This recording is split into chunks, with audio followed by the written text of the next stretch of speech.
মামা, রিক্সাটা একটু দ্রুত চালান না। লোকটি অসহায় স্বরে বলে উঠল। ধুলোর জন্য কিছু দেখতে যাইতেছে না। এখন জোরে রিক্সা চালাইলেই দুর্ঘটনা ঘটে যাইতে পারে। রিক্সাওয়ালার কথা শুনে বিরক্তিতে কুঁচকে যায় চোখ মুখ ফেরেস্তার। জানে এখন কিছু বলে লাভ নেই, তাও একরাশ বিরক্ত নিয়ে চোখে হাত দিয়ে বসে রইল রিক্সার ওপর। কয়েক মিনিট পর ফরিস্তা খেয়াল করলো রিক্সাটা হঠাৎ থেমে গেছে। ফরিস্তা মনে মনে ভেবে উঠল, এত তাড়াতাড়ি তো ওর ঠিকানায় পৌঁছানো সম্ভব না, তাহলে রিক্সা কেন থামলো? ভাবতেই ফরিস্তার চোখ থেকে হাত সরিয়ে পিটপিট করে তাকিয়ে বলে উঠল রিক্সাওয়ালাকে, কি হলো মামা, রিক্সা থামালেন কেন? অতপর রিক্সাওয়ালা সামনে তাকিয়ে ভয় জড়ানো কণ্ঠে বলে উঠল, কইছিলাম কি দিদিমণি, আমি আর সামনে যাইতে পারুম না, আপনি এইখানে নেমে পড়েন। এদিকে রিক্সাওয়ালার কথা শুনে ফরিস্তা মাথায় যেন বাজ পড়ল। দাঁত কড়মড় করে রিক্সা থেকে নেমে রিক্সাওয়ালার দিকে তাকিয়ে বলে উঠল ফরিস্তা, কি পেয়েছেনটা কি আপনি? সামনে যাবেন না মানে? এই মাঝ রাস্তায় এসে বলছেন আর যেতে পারবেন না? যেতে না পারলে রিক্সায় কেন উঠিয়েছেন? এখন এই মাঝ রাস্তায় আমি রিক্সা পাবো কোথায়? প্রতি উত্তরে রিক্সাওয়ালা ভয়জনক কণ্ঠে বলে উঠল, আমারে মাফ করবেন দিদিমণি, এখন আর সামনে যাওয়া সম্ভব না। এখন সামনে গেলে আমার রিক্সা হারাইতে হইব। এই রিক্সা দিয়ে আমার পেট চলে। এখন যদি এই রিক্সাটা হারাই তাহলে বউ বাচ্চা নিয়া না খাইতে মরতে হইব। ফরিস্তা এবার রিক্সাওয়ালার দিকে ভ্রু কুঁচকে তাকিয়ে বলে উঠল, রিক্সা হারাতে হবে মানে? এদিকে রিক্সাওয়ালার সামনে তাকিয়ে ভয়ে ভয়ে বলে উঠল, সামনে সামনে তাজ ভাইয়া আছে, মনে হয় কাউরে মারতেছে। এখন এই জায়গা দিয়া গেলে রাগের মাথা তাজ ভাই সাঙ্গবাঙ্গরা আমার রিক্সা ভাঙাইয়া ফেলবো। এই রিক্সাওয়ালার কথায় ফরিস্তা সামনের দিকে তাকিয়ে দেখতে পেল কিছুটা দূরে অনেকগুলো ছেলেরা মিলে কয়েকটা ছেলেকে বেধড়ক হকি স্টিক দিয়ে পিটাচ্ছে। তা দেখে কিছুটা চমকালো ফরিস্তা। ফরিস্তা এবার আশেপাশে খেয়াল করে দেখলো কোনো গাড়ি ওই দিকে আর যাচ্ছে না, সব গাড়ি উল্টো করে অন্য পথে দিয়ে যাচ্ছে। ফরিস্তা এবার ভ্রু কুঁচকে সামনের দিকে তাকিয়ে বলে উঠল, এই তাজটা আবার কে? ওনাকে সবাই এভাবে ভয় পাচ্ছে কেন? এদিকে ফরিস্তার কথায় রিস্কওয়ালা যেন আকাশ থেকে পড়ল। অবিশ্বাস্য চোখে ফরিস্তার দিকে তাকিয়ে বলে উঠল, আপামনি, আপনি কি আজ নতুন আসছেন এখানে? আপনি তাজ ভাইয়ারে চেনেন না? ফরিস্তা প্রতি উত্তরে বলে উঠল, জি মামা, আমি এই নতুন এলাকায় আজই এলাম। লোকটি তখন শান্ত স্বরে বলে উঠল, ও, এই জন্যই আপনি চেনেন না। এই এলাকায় ক্ষমতাবান লোক একজনই উনি। মাথা সবসময় আগুন হইয়া থাকে, কখন যে কি করে সে নিজেও জানে না। সবাই তারে বাঘের মতো ডরায়। এই এলাকায় যেহেতু আইছেন, আস্তে আস্তে ধীরে ধীরে সবই জানতে পারবেন। আমি আর এইখানে থাকতে পারুম না। এই বলে রিক্সাওয়ালাটি ফরিস্তাকে কিছু বলার সুযোগ না দিয়ে রিক্সাওয়ালা গাড়ি ঘুরিয়ে এখান থেকে একটানে চলে গেল। আর ফরিস্তা হতবাক হয়ে তাকিয়ে রইল রিক্সাওয়ালার দিকে। বেশ কিছুক্ষণ রিক্সাওয়ালার দিকে তাকিয়ে তারপর পেছনে ঘুরে সামনে তাকিয়ে দেখলো ছেলে পেলেগুলো এখনো মারামারি করে যাচ্ছে। ফরিস্তা এবার ভয়ে ঢোক গেল। এখন এই মাঝ রাস্তা দাঁড়িয়ে কিভাবে কি করবে কিছু বুঝে উঠতে পারলো না। নতুন রাস্তাও আরেকটা চিনে না। এলাকায় নতুন, শুধুমাত্র একবারই এসেছিল মায়ের সাথে কিছুদিন আগে বাসা দেখতে। তখনই এই রাস্তা দিয়ে গিয়েছিল, সেই জন্য এই রাস্তাটাই চেনে মাত্র, আর কোনো নতুন রাস্তা জানে না। ফলে ফরিস্তা বেশ বিপাকেই পড়ে গেল, কি করবে ভেবে উঠতে পারল না। এদিকে আকাশের অবস্থাও খারাপ হচ্ছে, যে কোনো সময় ঝড় বৃষ্টি আরম্ভ হয়ে যাবে এই প্রকৃতির বুকে। ফরিস্তা একবার ভাবলো ওর মাকে ফোন করবে, আবার পরক্ষণে ভাবলো এখন ফোন করলেও টেনশন করবে ওর মা, সাথে বোকাঝোকা তো ফ্রি আছেই। এই এলাকায় আজ নতুন উঠেছে, তাই বাসার মালামালগুলো ফরিস্তার মা আগে নিয়ে চলে এসেছে, বলেছে ওকে আবার নিতে আসবে। তখন ফরিস্তা পাকনামি করে বলে উঠেছিল একা যেতে পারবে সে, আশা লাগবে না। তখন পাকনামি করার জন্য ফরিস্তা নিজে ইচ্ছে করলো নিজের মাথা নিজেই ফাটাতে। এখন কি করবে ভেবে পাচ্ছে না, আর কতক্ষণই বা এভাবে শটান হয়ে দাঁড়িয়ে থাকবে। এদিকে আকাশের অবস্থাও ভালো না। ফরিস্তা এবার কাঁদো কাঁদো ফেস করে বলে উঠল, ধুর, আজকে সব বিপদ একসাথে আসতে হলো। এইদিকে ফরিস্তা আরো কিছুক্ষণ স্তব্ধ হয়ে দাঁড়িয়ে রইল। ইতিমধ্যে গুড়ি গুড়ি বৃষ্টিও পড়া শুরু হয়ে গিয়েছে। আর বৃষ্টি পড়া দেখে তো আজকে উঠল ফরিস্তা, নিজের দিকে তাকালো। তার পরনে রয়েছে সাদা রঙের সালোয়ার কামিজ। এখন এই বৃষ্টিতে ভিজলে তো সর্বনাশ হয়ে যাবে। ভাবতে লাগলো ফরিস্তা, কি করবে দিশেহারা হয়ে গেল। ফরিস্তা কোনো দিকে দিশা না পেয়ে ভাবলো ছেলেগুলোকে পাশ কাটিয়ে চলে যাবে, কিন্তু সেই সাহসও হচ্ছে না। এতগুলো ছেলেকে পাশ কাটিয়ে যেতে, তার উপর ছেলেগুলো মারামারি করছে।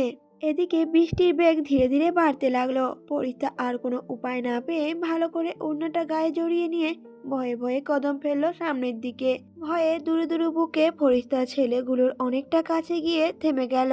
সামনে আর এক পাও বাড়ানোর সাহস কুলাচ্ছে না ফরিস্তার, কারণ সামনে কোনো লোকের অস্তিত্ব নেই। শুধুমাত্র যারা মারপিট করছে তারাই রয়েছে। এবার আশেপাশে কোনো লোকের দেখা না পেয়ে ভয় পেতে লাগলো আরো দ্বিগুণ ভাবে। ফরিস্তা তখন ভয়ে ভয়ে আশপাশটা দেখতে ব্যস্ত। তখনই আচমকা কপালে তীব্র ব্যথা অনুভব করতে লাগলো। অস্পষ্ট স্বরে বেরিয়ে আসলো মুখ থেকে, আহ! তারপর ফরিস্তা কপালে হাত দিয়ে সামনে তাকিয়ে দুনিয়া যেন ঘুরতে লাগলো। চোখের সামনে সবকিছু ঝাপসা হয়ে আসলো, সাথে মাথাও ঘুরতে লাগলো। এখন কি থেকে যে কি হয়ে গিয়েছে সেসব বোঝার সময়টুকু পায়নি সে।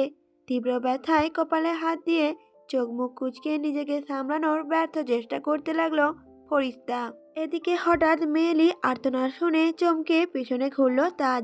পিছনে ঘুরতেই আচমকা তার হৃৎপিণ্ড কেঁপে উঠল, কারণ ওর থেকে কয়েক হাত দূরে এক শুভ্র পরী দাঁড়িয়ে রয়েছে। তার হাত কপালে রয়েছে আর চোখ মুখ খিচে বন্ধ করে আছে, আর তার সাথে পাতলা গোলাপি ঠোঁটজোড়া দাঁত দিয়ে কামড়ে ধরে আছে আর ব্যথা সহ্য করে নেওয়ার বৃথার চেষ্টা করে যাচ্ছে। আর চোখে মুখে ফুটে উঠেছে ব্যথার কষ্ট। বৃষ্টির তোপে গুড়ি গুড়ি বৃষ্টিগুলোর ফোঁটাগুলো মুক্তোর মতো চিকচিক করে উঠল তার মুখে। ব্রাউন কালার চুল বেয়ে চুয়ে চুয়ে পড়ছে পানি, আর পরনের শুভ্র ড্রেসটা বৃষ্টিতে ভিজে গিয়ে কয়েক জায়গায় শরীরের সাথে লেপ্টে আছে। আর ব্যথায় জর্জরিত হয়ে ফর্সা গাল দুটি মুহূর্তের মধ্যে রক্তিম হয়ে উঠল ফরিস্তার। মুহূর্তের মাঝে থমকে গেল তাজ। নিষ্পলক ভাবে চেয়ে রইল ফরিস্তার দিকে, সাথে নিষ্পলক ভাবে খুঁটিয়ে খুঁটিয়ে দেখতে লাগলো ওর থেকে কয়েক কদম দূরে দাঁড়িয়ে থাকা শুভ্র মানবীয় অধিকারী মেয়েটির দিকে।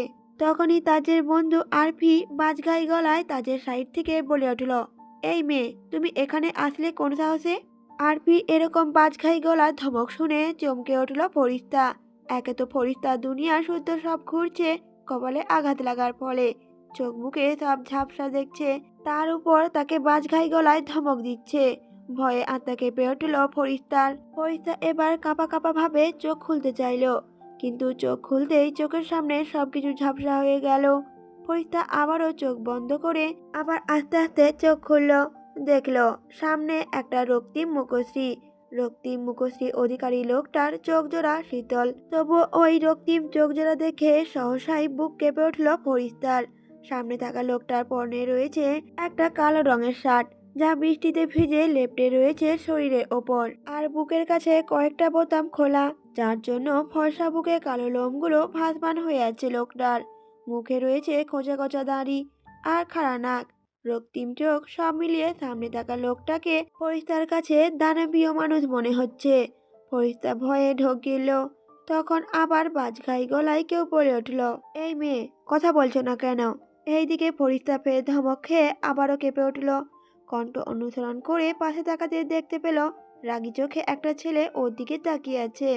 ফরিস্তা কোনো কথা বলার শক্তি যেন খুঁজে পাচ্ছে না, ফলে ফরিস্তার ভয়ে অধর কাঁপতে লাগলো। সেই সাথে মাথার তীব্র ব্যথা চারপাশ যেন ঘুরতে লাগলো।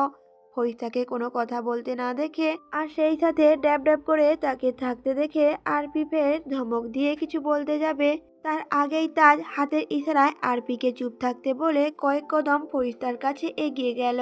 এদিকে তাজকে এগিয়ে আসতে দেখে ফরিস্তার তো প্রাণ পাখির যায় যায় অবস্থা।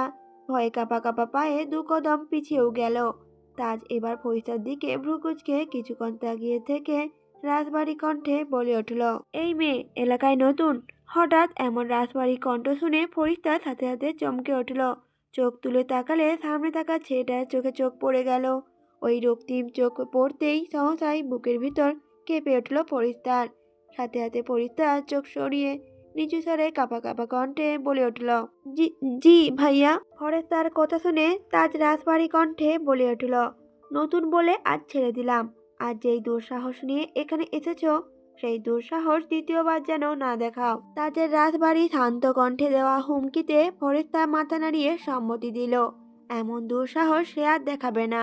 অতঃপর তাজ ফরিস্তাকে বলে উঠল, কোন দিকে যাবে? ফরিস্তা এতক্ষণে কপালে চেপে রাখা হাত সরিয়ে সামনের দিকে অনামিকা আঙুল তাক করে কাঁপা কাঁপা কণ্ঠে বলে উঠল, ওই দিকে। অতঃপর ফরিস্তা কপাল থেকে হাত সরাতে তাজের চোখে পড়ল কপালে এক পাশ ফুলে উঠেছে লাল হয়ে, যার মাঝে রক্ত জমাট বেঁধে গেছে। আর একটু হলেই কপালটা ফেটে রক্ত বেরিয়ে আসতো। ধরণীতে এখনো গুড়ি গুড়ি বৃষ্টি পড়ছে। বৃষ্টির ফোঁটা এসে কপালে লাগলে তীব্র জ্বালায় চোখ মুখ কুঁচকে ফেলল ফরিস্তা। তাজ নীরবে কিছুক্ষণ ফরিস্তাকে পর্যবেক্ষণ করে তাকালো নিজের হাতে থাকা হকি স্টিকের দিকে। তখন নিচে পড়ে থাকা ওই ছেলেটাকে মারার জন্য হকি স্টিক উপরে ওঠাতেই পেছনের দিকে বাড়ি লেগে গিয়েছিল। ভাগ্য ভালো এই মেয়েটার, সামনের দিকে এগিয়ে নেই, না হলে এই মেয়েটার মাথা দুভাগ হয়ে যেত হকি স্টিকের আঘাতে। এবার তাজ কাঁপতে থাকা সামনে ভীতু মেয়েটাকে কিছুক্ষণ পর্যবেক্ষণ করে তীক্ষ্ণ কণ্ঠে ডেকে উঠল, বনি। বনি নামের ছেলেটা পিছন থেকে এক প্রকার দৌড়ে এসে তাজের পাশে দাঁড়িয়ে বলে উঠল, জি ভাই বলুন। তাজ তখনও পরিস্তার দিকে চেয়ে তীক্ষ্ণ কণ্ঠে বলে উঠল বনিকে, রিক্সা ডেকে নিয়ে আয় তো একটা। এইদিকে তাজের কথায় চমকে উঠল বনি, কিন্তু কিছু বলার সাহস হলো না। তাই মাথা নাড়িয়ে সম্মতি দিয়ে সামনের দিকে চলে গেল। কয়েক মিনিটের ব্যবধানে একজন রিক্সা চালককে ধরে নিয়ে আসলো। এদিকে রিক্সাওয়ালার পরাণ পাখিত যায় অবস্থা, কারণ তাকে যে তাজের লোক ধরে নিয়ে এসেছে। তাজ এবং তাজের সাঙ্গপাঙ্গদের এই এলাকায় সবাই রগে রগে চেনে, সেই সাথে সবাই কে ভয় পায়। এই একমাত্র কারণ হলো তাজ, যার ভয়ে কেঁপে ওঠে এই এলাকায় প্রতিটি লোক। সেখানে এই লোকের চেলাপেলাদের ভয় পাওয়াটাই স্বাভাবিক বিষয়। রিক্সাওয়ালার তাজের কাছে আসাতে রিক্সাওয়ালা সাথে সাথে রিক্সা থেকে নেমে তাজের পায়ের কাছে বসে জর্জরিত হয়ে বলে উঠল, ভাই বিশ্বাস করুন আমি কিছু করি নাই, আমারে ছাইরা দেন। আপনার লোক আমারে কেন ধইরা আনছে? বিশ্বাস করেন আমি কিছু জানি না। বিশ্বাস করেন ভাই, আপনারা এখানে আছেন দেখে আমি এই রোডে ঢুকি নাই। আমারে ছাইরা দেন ভাই, আমি কিছু করি নাই ভাই। তাজের পায়ের কাছে বসে লোকটি করুণ কণ্ঠে বলে উঠল। অতঃপর তাজ শক্ত কণ্ঠে বলে উঠল, ওঠ। তাজের এরকম কথায় চমকে উঠল ফরিস্তা। বাপের বয়সী একটা লোক পায়ের কাছে পড়ে আকুতি করছে, আর এই লোক তাকে তুই সম্বোধন করলো। কে এই লোক? এই কি তাহলে তাজ, যার ভয়ে ওকে নিয়ে আসা রিক্সাওয়ালাটাও ওকে ফেলে রেখে পালিয়েছে? ফরিস্তার ভাবনার মাঝে তাজ ফরিস্তার দিকে আঙুল তাক করে বলে উঠল, ওকে ওর দিকে ওর ঠিকানায় পৌঁছে দিয়ে আয়। এইদিকে তাজের কথায় এতক্ষণে লোকটা যেন জীবন ফিরে পেল। তড়িঘড়ি করে তাজের পায়ের কাছ থেকে উঠে বলে উঠল, জি ভাই অবশ্যই। কথাটা বলেই রিক্সাওয়ালা উঠে পড়ল রিক্সার ওপর। ফরিস্তাকে উদ্দেশ্য করে বলে উঠল, আপা বনি আছেন। অতঃপর ফরিস্তাও কোনো কথা না বলে কাপা কাপা পায়ে রিক্সায় উঠে বসল। ফরিস্তা উঠতেই লোকটা তড়িঘড়ি করে রিক্সা নিয়ে সেই জায়গা থেকে এক প্রকার ছুটে পালালো। চোখের পলকে মাঝে সবাইকে অতিক্রম করে চলে যাওয়ার সময় ফরিস্তার গা গুলিয়ে উঠল নিচে তাকাতে। নিচে কতগুলো ছেলে রক্তাক্ত অবস্থায় পড়ে আছে, আর তাদের পাশে কতগুলো ছেলে পেলে হাতে হকি স্টিক নিয়ে দাঁড়িয়ে আছে। কিন্তু কেন এই ছেলেদের মারা হয়েছে জানা নেই ফরিস্তার, কিন্তু যারা মেরেছে তাদের মনে যে কোনো দয়া মায়া নেই, এক প্রকার তারা পাষাণ যে। আর এই পাষাণ লিডার ওই কালো শার্ট পরা ছেলেটা। রিস্কা চোখের আড়াল হতেই আরপি চোখ বড় বড় করে তাকালো তাজের দিকে, যেন নিজের দু চোখে সে বিশ্বাসই করতে পারছে না। আরপি একরাশ বিস্ময় নিয়ে বলে উঠল, এটা কি হলো? প্রতি উত্তরে তাজ স্বাভাবিক স্বরেই বলে উঠল, চোখে যা দেখেছিস তাই হয়েছে। তাজের এই নির্বাক প্রতিক্রিয়া দেখে আরপি অবাক হয়ে বলে উঠল, সিরিয়াসলি তাজ, তুই এই কাজ করেছিস? বিলিভ মি, আমি আমার নিজের চোখকেও বিশ্বাস করতে পারছি না। যেই ছেলে কাউকে পরোয়া করে না, কারো কষ্টে বা সুখে কোনো কিছুতেই যায় আসে না, আর কাউকে তুই তোকারি ছাড়া কথা পর্যন্ত বলে না, সেই ছেলে কিনা একটা মেয়েকে রিস্কায় করে বাসায় পৌঁছে দেওয়ার কথা বলেছিস। তাও কিনা যেই মেয়ে তোর কাজে ব্যাঘাত ঘটিয়েছে, সেই মেয়েকে তুই কিছু না বলে উল্টো বাসায় পৌঁছে দেওয়ার কথা বলেছিস। কাহিনী কি জেরে কাজ তো? তখনই তাজের পাশ থেকে মাহির বাঁকা হেসে বলে উঠল, দোস্ত বাই এনি চান্স তুই আবার মেয়েটার প্রেমে টেমে পড়ে যাসনি তো? পাপন সাথে সাথে হেসে বলে উঠল, মাম্মা মেয়েটা যে আকাশ থেকে নেমে আসা একদম জলজান্ত পরি, যে কারো চোখ ধাঁধানোর জন্য এক পলক দেখাই যথেষ্ট। আর তা না হলে ভাব, তাজের মতো শক্ত হৃদয়ের অধিকারী ছেলের মন কয়েক মিনিটের ব্যবধানে কিভাবে গলিয়ে ফেললো। তার কথা শুনে বনিও তখন হেসে বলে উঠল, ভাই তাহলে কি আমরা অবশেষে ভাবির দেখা পেলাম নাকি? এবার আরপিও সন্দিহান স্বরে বলে উঠল, কি হলো, কথা বলছিস না কেন? সবাইয়ের কথা শুনে তাজ বেশ বিরক্ত হলো। বিরক্ত নিয়ে সবার দিকে তাকিয়ে বলে উঠল, প্রত্যেকের আজাইরা প্রশ্ন শেষ, যেই কাজে এখানে এসেছিস সেই কাজ মন দিয়ে কর এখন। তখন মাহির বাঁকা হেসে বলে উঠল, এরা যে মার খেয়েছে, এক সপ্তাহ কেন আগামী এক মাসও হসপিটাল থেকে ছাড়া পাবে না। এবার আমাদের কথা অ্যান্সার দে তো, ভালো লেগেছে মেয়েটাকে? খোঁজ নেব? শুধু তুই একবার বল কি করা লাগবে। রাজ এবার বেশ বিরক্তই হলো। বিরক্ত নিয়ে মাহিরের দিকে একবার তাকালো রনি বনি আরো কিছু ছেলেপেলেদের দিকে। ওদের দিকে তাকিয়ে নিচে পড়ে থাকা 5টা ছেলের দিকে তাকিয়ে বলে উঠল, এদের জায়গা মতো এদের ছেড়ে দিয়ে তোরা এখন যে যার বাড়ি যা, পরে দেখা হচ্ছে। অতঃপর ছেলেগুলো আচ্ছা ভাই বলে নিচে পড়ে থাকা ছেলেপেলেগুলোকে নিয়ে গাড়িতে তুলে নিল। তারপর সেই স্থান ত্যাগ করলো। ছেলেগুলো চলে যেতে পাঁপড় মুচকি হেসে বলে উঠল, মামা, মেয়েটাকে যদি তোর ভালো না লাগে তাহলে ওই মেয়ে আমার। তাজ এবার যেন বিরক্তির শেষ সীমানায় চলে গেল। তাজ এবার বেশ বিরক্ত নিয়েই বলে উঠল, যা খুশি কর, আমি তো গেলাম। এই বলে বাইকে উঠে বাইক স্টার্ট দিতে নিলে আরপি তড়িঘড়ি করে উঠে বলল, আরে আরে আমিও তো যাব। এই বলে তাজের পিঠে সে উঠে বসলো। তাজ আর কাউকে কিছু বলার সুযোগ না দিয়ে চোখের পলকে হাওয়ায় মিলিয়ে গেল। তাজ যেতে পাপার বুকে হাত দিয়ে বলে উঠল, আহ মামা, ওটা মেয়ে ছিল নাকি আকাশের পরী? আমি শিওর তাজের মতো শক্ত হৃদয় এত সহজে গলবে না।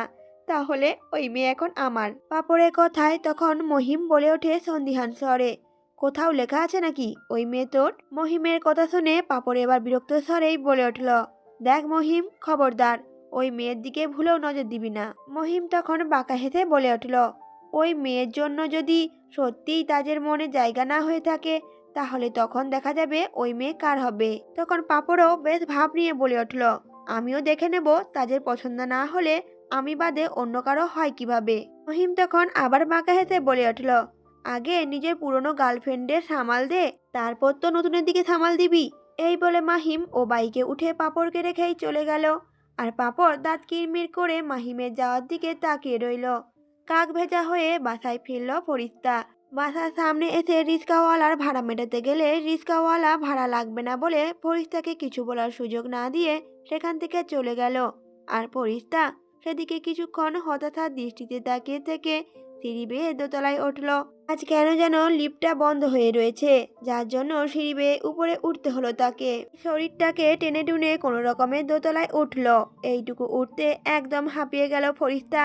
দাঁড়িয়ে থাকাটাও যেন শক্তি পেল না। শরীরটা কেমন যেন দুর্বল হয়ে আসছে। বৃষ্টিতে কাক ভেজার জন্য হঠাৎ করে শরীরটা ঝাঁকিয়ে শীতে কেঁপে উঠল।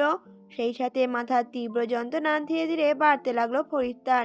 কপালে বাঁ পাশটায় ব্যথা টনটন করছে। ফরিস্তার চোখ মুখ কুঁচকে ক্লান্ত হাতে কলিং বেল চাপ দিল। এদিকে কলিং বেল চাপার সাথে সাথে ফারজানা বেগম দরজা খুলে ফরিস্তাকে দেখে বুকের ভেতর ধক করে উঠল। বাহিরে বৃষ্টি নামার পর থেকে তিনি সব কাজ ফেলে রেখে বেশ চিন্তিত হয়ে ড্রয়িং রুমে বসেছিলেন মেয়ের আসার অপেক্ষায়। আর তার চিন্তা বেড়ে কয়েক গুণ হয়ে গেল ফরিস্তাকে দেখে। কপালে একপাশে লাল হয়ে আছে, বৃষ্টিতে কাক ভেজা হয়ে আছে, যেন তার চোখ খোলা দায় হয়ে পড়েছে। ফারজানা বেগম বিচলিত হয়ে ফরিস্তার কাছে যেয়ে অস্থির হয়ে বলে উঠল, এই ভারু, কি হয়েছে তোর? কপালে কি হয়েছে? আর কিভাবে আঘাত পেয়েছিস তুই? আমারই ভুল হয়েছে তোকে একা রেখে আসা। কিভাবে এমন হলো দেখি? কথাটা বলেই কপালের পাশটা পর্যবেক্ষণ করতে করতে তার চোখ জোড়া চিকচিক করে উঠল। তার বেঁচে থাকার একমাত্র সম্বলই হলো এই কলিজার টুকরো একটি মাত্র মেয়ে, যে কিনা পিঁমড়া কামড় দিলেও তার বুকে কেঁপে ওঠে।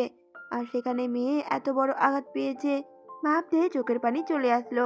এদিকে ফরিস্তার এত যন্ত্রণার মাঝেই ম্লান হাসলো মায়ের বিচলিত ভাব দেখে।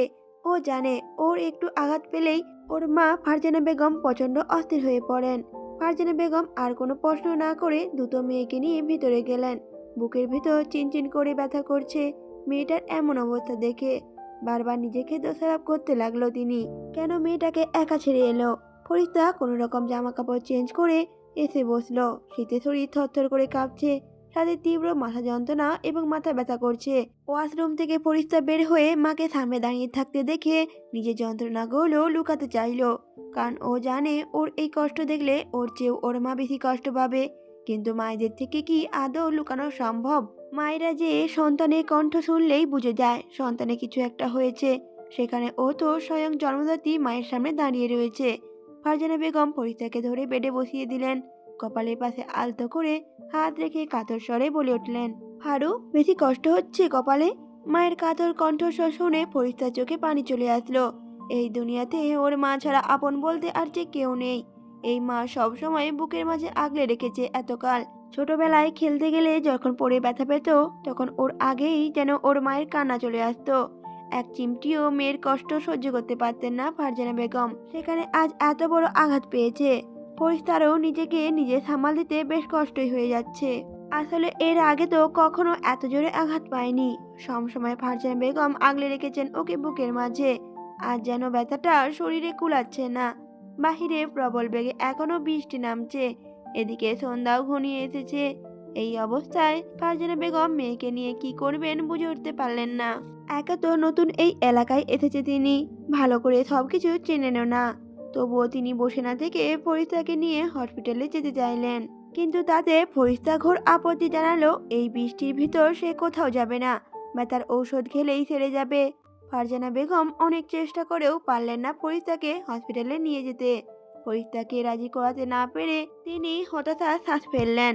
এই মেয়ে ছোট থেকেই জেদি এবং একরকম স্বভাবের, যেটা একবার বলবে সেটাই করে ছাড়বে। এই যে এখন হসপিটালে যাবে না বলে কাঁথা মুড়ি দিয়ে শুয়ে পড়েছে। এখন হাজার ডাকলেও এই মেয়েকে ওঠানো যাবে না। তাই তিনি হতাশ হয়ে ব্যথায় ঔষধ জোর করে খাইয়ে দিল। অপরদিকে চৌধুরী নীরে খাবার টেবিলে চলছে পিনপত নীরবতা। কারো মুখে কোনো কথা নেই, রা নেই। এই পিনপত নীরবতার মাঝে কিছুক্ষণ পর পর ভেসে আসছে প্লেটের সাথে কাঁটা চামচের সংঘর্ষণে টুংটাং আওয়াজ। খাবার টেবিলে এই নীরবতা যেন ঝড় আসার পূর্ব লক্ষণ। তা ঢের বুঝতে পারছেন তাহমিনা বেগম। কিছুক্ষণের মাঝেই সে জ্বর উঠে যাবে ভেবেই তিনি শুকনো ঢোক গিলে তাকিয়ে রইল তাজরিয়ানের দিকে। ছেলের চিন্তায় চোখ মুখ শুকিয়ে যাচ্ছে তার। তাহমিনা বেগমের ভাবনার মাঝে নীরবতা ভেঙে শক্ত গম্ভীর কণ্ঠে তিফাজ চৌধুরী সাহেব তাজের উদ্দেশ্যে প্রশ্ন ছুড়লেন, তুমি আজও মারপিট করে এসেছো? প্রত্যুত্তরে তার চামচ দিয়ে খাবার মুখে নিতে নিতে নির্বিকার ভাবে জবাব দিল, জানো যখন তাহলে প্রশ্ন করছো কেন? এমনিতেও তিফাজ চৌধুরী মেজাজটা চটেছিল। এবার তাজরিয়ানে এমন তেরা কথায় তার মেজাজটা আরো তুঙ্গে উঠে গেল। তবুও তিনি নিজেকে যথাসম্ভব শান্ত রাখার চেষ্টা চালিয়ে বলে উঠলেন, তা আজ কেন মারামারি করে এসেছো? প্রতি উত্তরে তাজ নির্বিকার কণ্ঠে বলে উঠল, কোনো কারণ ছাড়া নিশ্চয়ই মারিনি আমি। তাজের এরকম কেয়ারলেস ভাব দেখে এবার রেগে গেলেন তিফাজ চৌধুরী। চোয়াল শক্ত করে আসলো। চোয়াল শক্ত করেই রুক্ষ কণ্ঠে বলে উঠল তাজকে, তা সেই কারণটাই বা কি সেটাই তো জানতে চাচ্ছি তোমার কাছে। প্রতি উত্তরে তাজ বলে উঠল, মারামারি করেছি সেটা যেহেতু নিজ দায়িত্বে জানতে পেরেছ, তাহলে কেন মেরেছি সেটাও নিজ দায়িত্বে জেনে নিলে খুশি হব। এবার তিফাজ চৌধুরী নিজের রাগ আর ধরে রাখতে পারলেন না। হাতে থাকা চামচটা শব্দ করে প্লেটে রেখে চোখ মুখ শক্ত করে বলে উঠল তাজকে, তোমার এই উগ্র স্বভাব তুমি ছাড়বে না তাই না? কি ভাবো নিজেকে তুমি? নিজের পেশাকে এক পাশে ফেলে রেখে প্রতিনিয়ত এমন উগ্র আচরণ করে যাবে, আর সেটা চুপচাপ মেনে নেব আমি? বাবার কথার প্রতি উত্তরে তার স্বাভাবিক কণ্ঠেই বলে উঠল, আই ডোন্ট থিঙ্ক এটা উগ্র আচরণ না, কজ এটাও আমার একটা পেশা। তিফাজ চৌধুরীও রাগাত স্বরে বলে উঠল, বোকাটে পোনা তোমার একটা পেশা? আর কত ছোট করবে মানুষের কাছে আমায়? তোমার উগ্র আচরণের জন্য শহরের মানুষ সারাক্ষণ আতঙ্কে থাকে। কখন না কার উপরে হামলে পড়ো আবার। ছোটবেলা থেকে যে শিক্ষায় বড় করেছি সেই শিক্ষা না নিয়ে চাচার শিক্ষা ধরে রেখেছো, যার জন্য আজ এত অধপতন তোমার। এতক্ষণ ধরে তার শান্ত স্বরে প্রত্যেকটা কথা বললেও এবার বেশ রেগে গেল। দাঁতে দাঁত চেপে বলে উঠল, এসবের মধ্যে চাচুকে টানবে না বাবা। আমি কারোর শিক্ষায় বড় হইনি, আমি আমার শিক্ষায় বড় হয়েছি।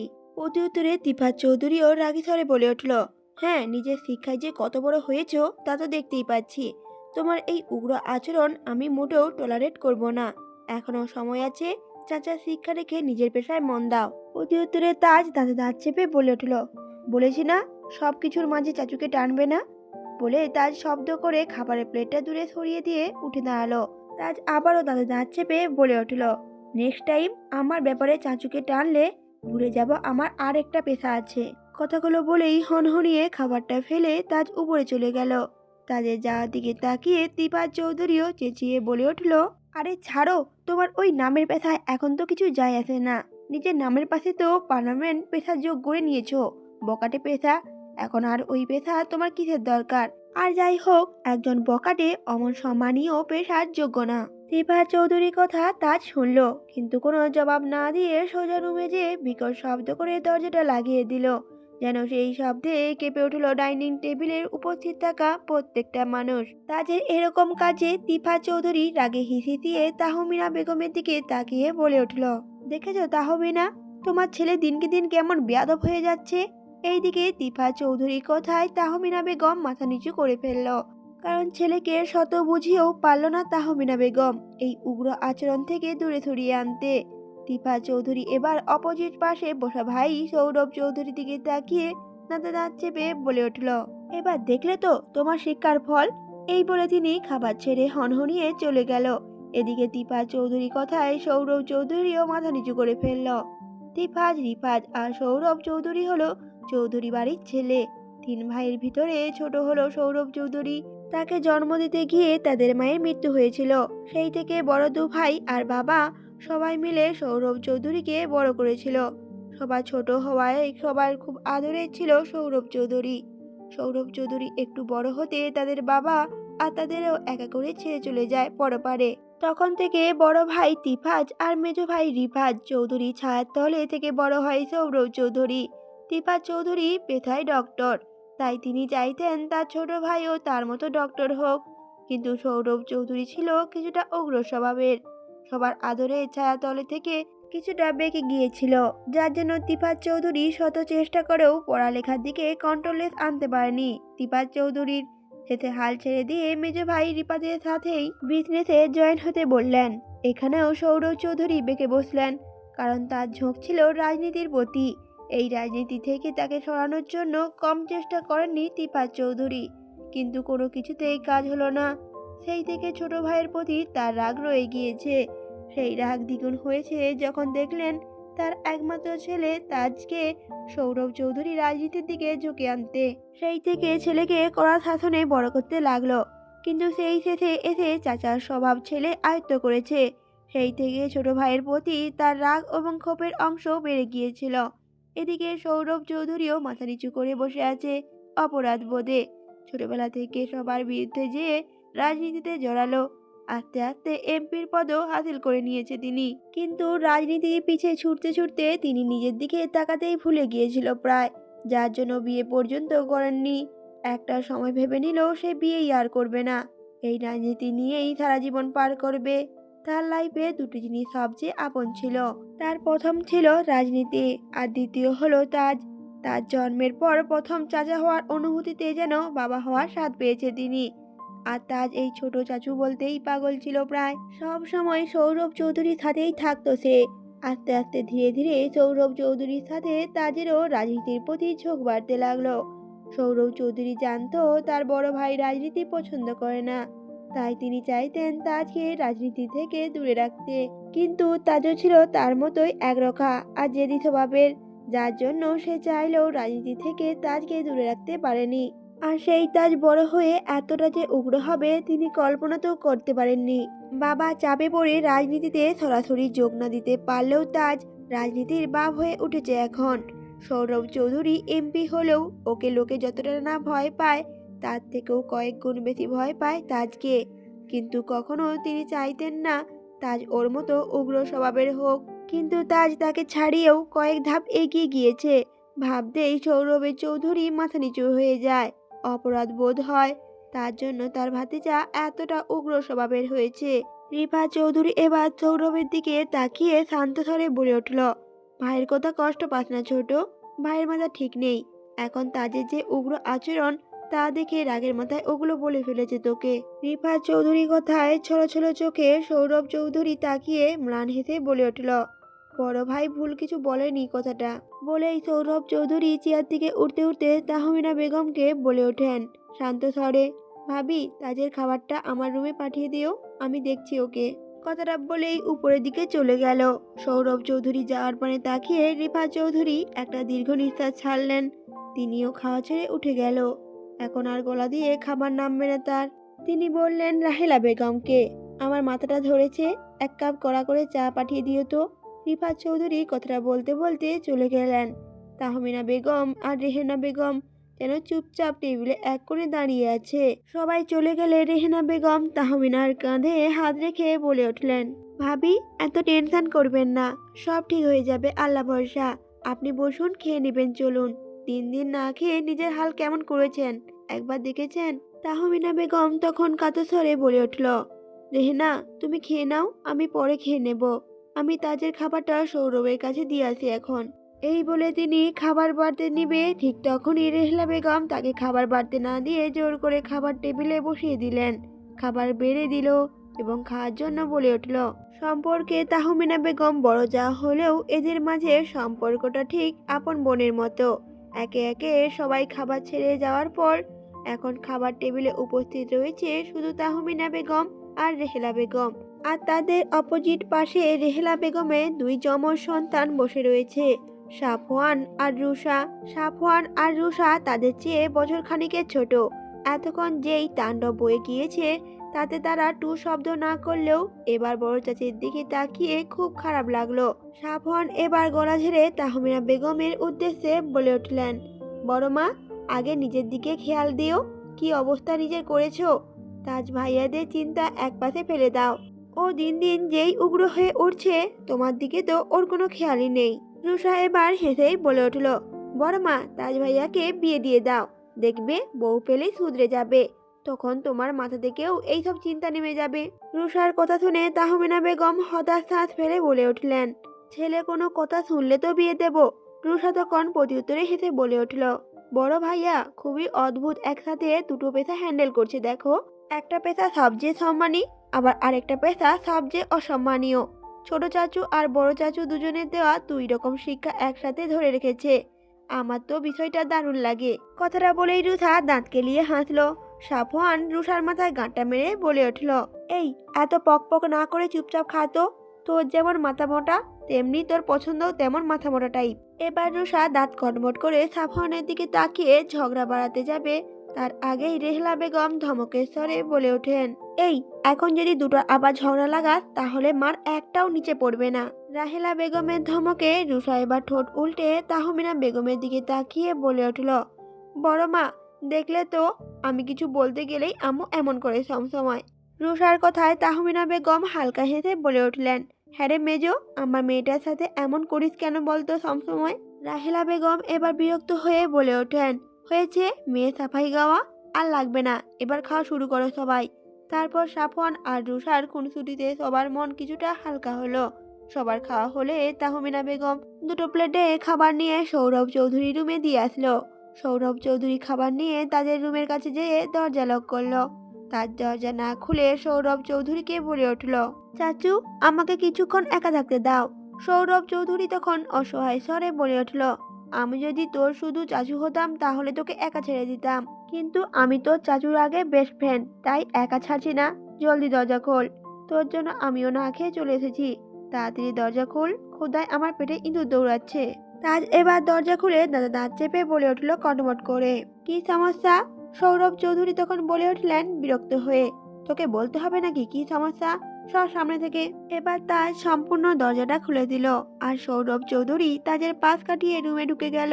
খাবার টেবিলের উপরে খাবারটা রেখে তাজের পাশে এসে দাঁড়ালো। এবার দুজনের সম্পর্ক চাচা ভাতিজার হলেও আসল সম্পর্ক যেন বেস্ট ফ্রেন্ডের মতোই। এই বাসার ভিতরে একমাত্র সৌরভ চৌধুরী কথা তার যতটুকু মানে, এছাড়া আর কারো কথাই ধারে না সে। তাই তো তিফাত চৌধুরী অভিযোগ, সৌরভ চৌধুরী শিক্ষা পেয়ে তাজ বেঁকে গিয়েছে। কথাগুলো ভেবে সৌরভ চৌধুরী তাজের পাশে এসে কাঁধে হাত রেখে বলে উঠল, এখনো রাগ কমেনি? তাজ কিছুক্ষণ সৌরভ চৌধুরী দিকে তাকিয়ে চোখ মুখ শক্ত করে বলে উঠল, চাচু, তোমার মনে হয় না বাবা একটু বেশি করছে? এবার সৌরভ চৌধুরী ম্লান হেসে বলে উঠলেন, বড় ভাই তোর ভালো চায় তাই ওই রকম করে, এগুলো বাদ দে, চল এখন খেয়ে নিবি চল। কিন্তু তাজ গম্ভীর গলায় তখন বলে উঠল, আমার ভালো আমি দেখে নিতে জানি, আমার ভালো কাউকে দেখতে হবে না। তাজের কথায় সৌরভ চৌধুরী হেসে বলে উঠলেন, আচ্ছা বাপ, এখন বাদ দে এসব, আগে খেয়ে নিবি, কাল তো আবার ডিউটি আছে, তাই মাথা ঠান্ডা কর। সৌরভ চৌধুরীর কথা শুনে তার চোখ মুখে বিতৃষ্ণা নিয়ে বলে উঠল, আবার বোরিং ডিউটি? তাদের চোখ মুখে এক্সপ্রেশন দেখে সৌরভ চৌধুরী হো হো করে হেসে উঠল। আর সৌরভ চৌধুরী হাসি দেখে তার চোখ মুখ কুঁচকে বলে উঠল, আমার অসহায়ত্ব দেখে মজা নিচ্ছ তুমি? দাঁড়াও, আজ এই তোমার রাজনীতি 12টা বাজিয়ে আমি ছাড়বো।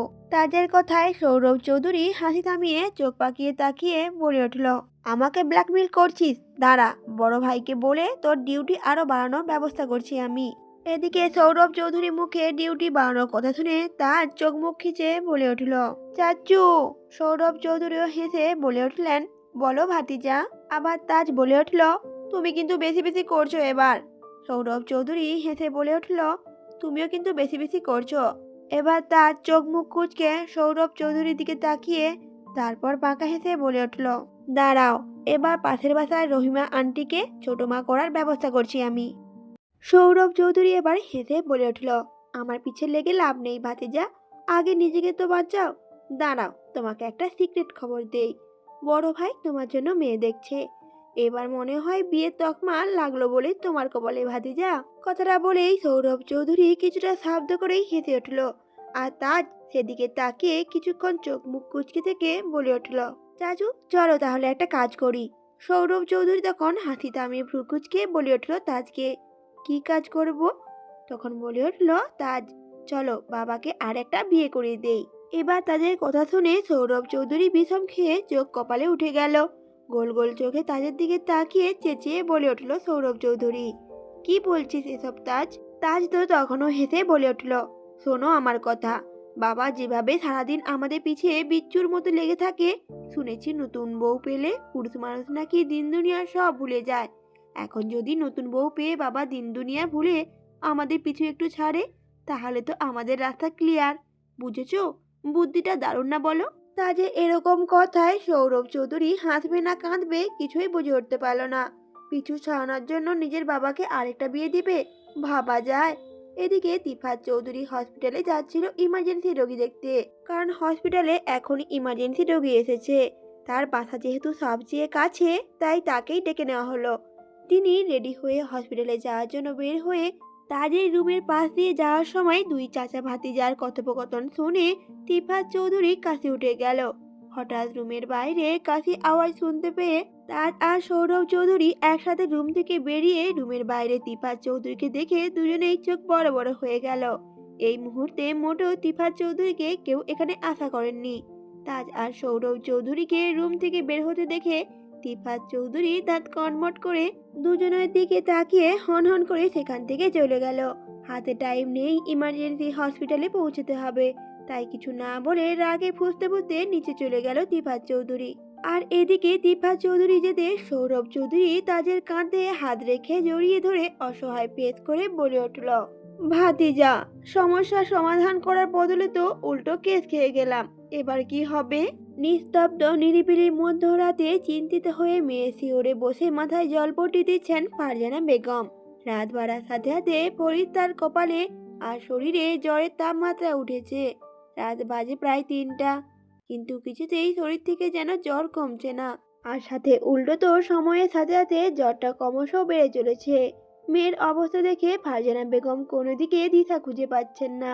এত রাতে যে কোনো হসপিটালও খোলা নেই যে হসপিটালে নিয়ে যাবে মেয়েকে, কিন্তু মেয়ের তো শরীর জ্বরে পুড়ে যাচ্ছে।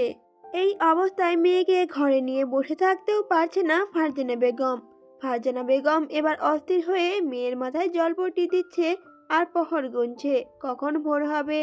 ফারজানা বেগম বারবার চাতক পাখির মতো জানালা ভেদ করে বাইরে তাকাচ্ছে ভোরের আলো ফোটার আশঙ্কায়, কিন্তু শেষে প্রকৃতির নিয়ম আজ তাকে যেন হতাশই করেছে।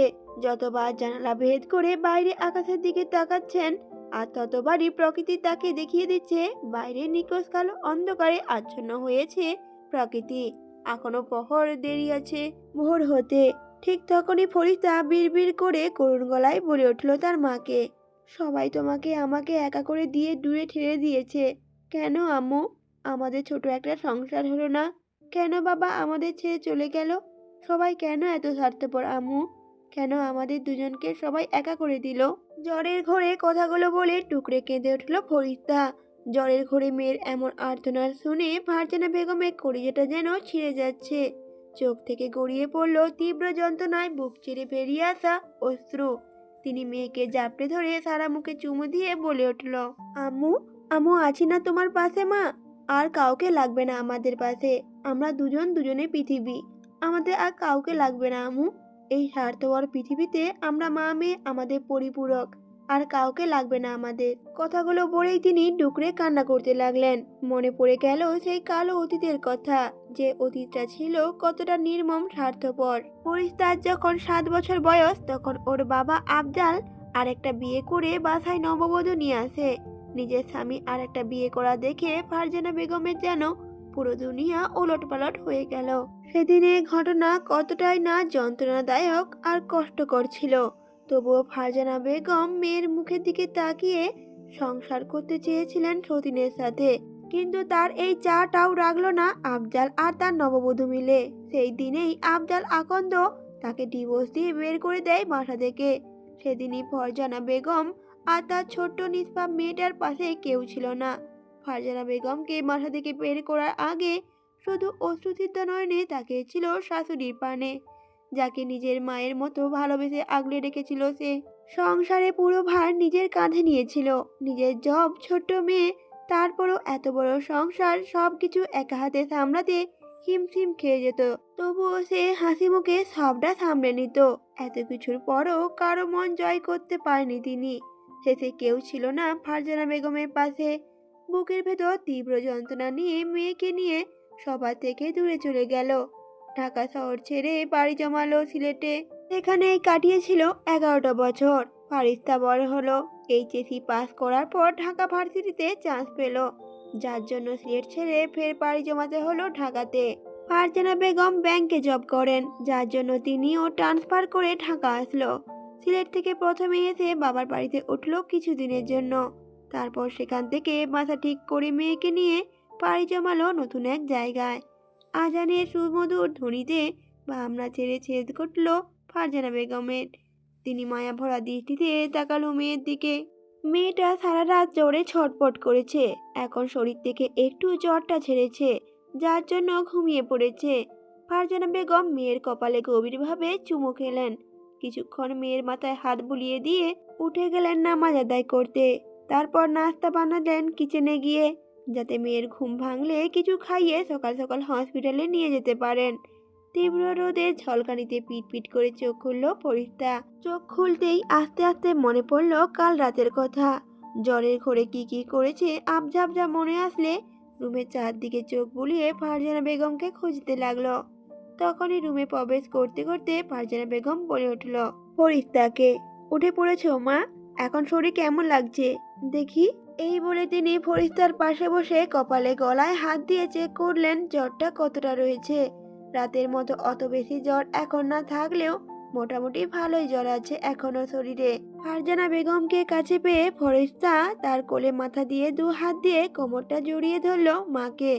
কেন যেন মায়ের এই কোলে অন্যরকম এক সুখ পাইছে, যেখানে মাথা রাখলেই সব খারাপ লাগা মুহূর্তেই ভ্যানিশ হয়ে যায় তার।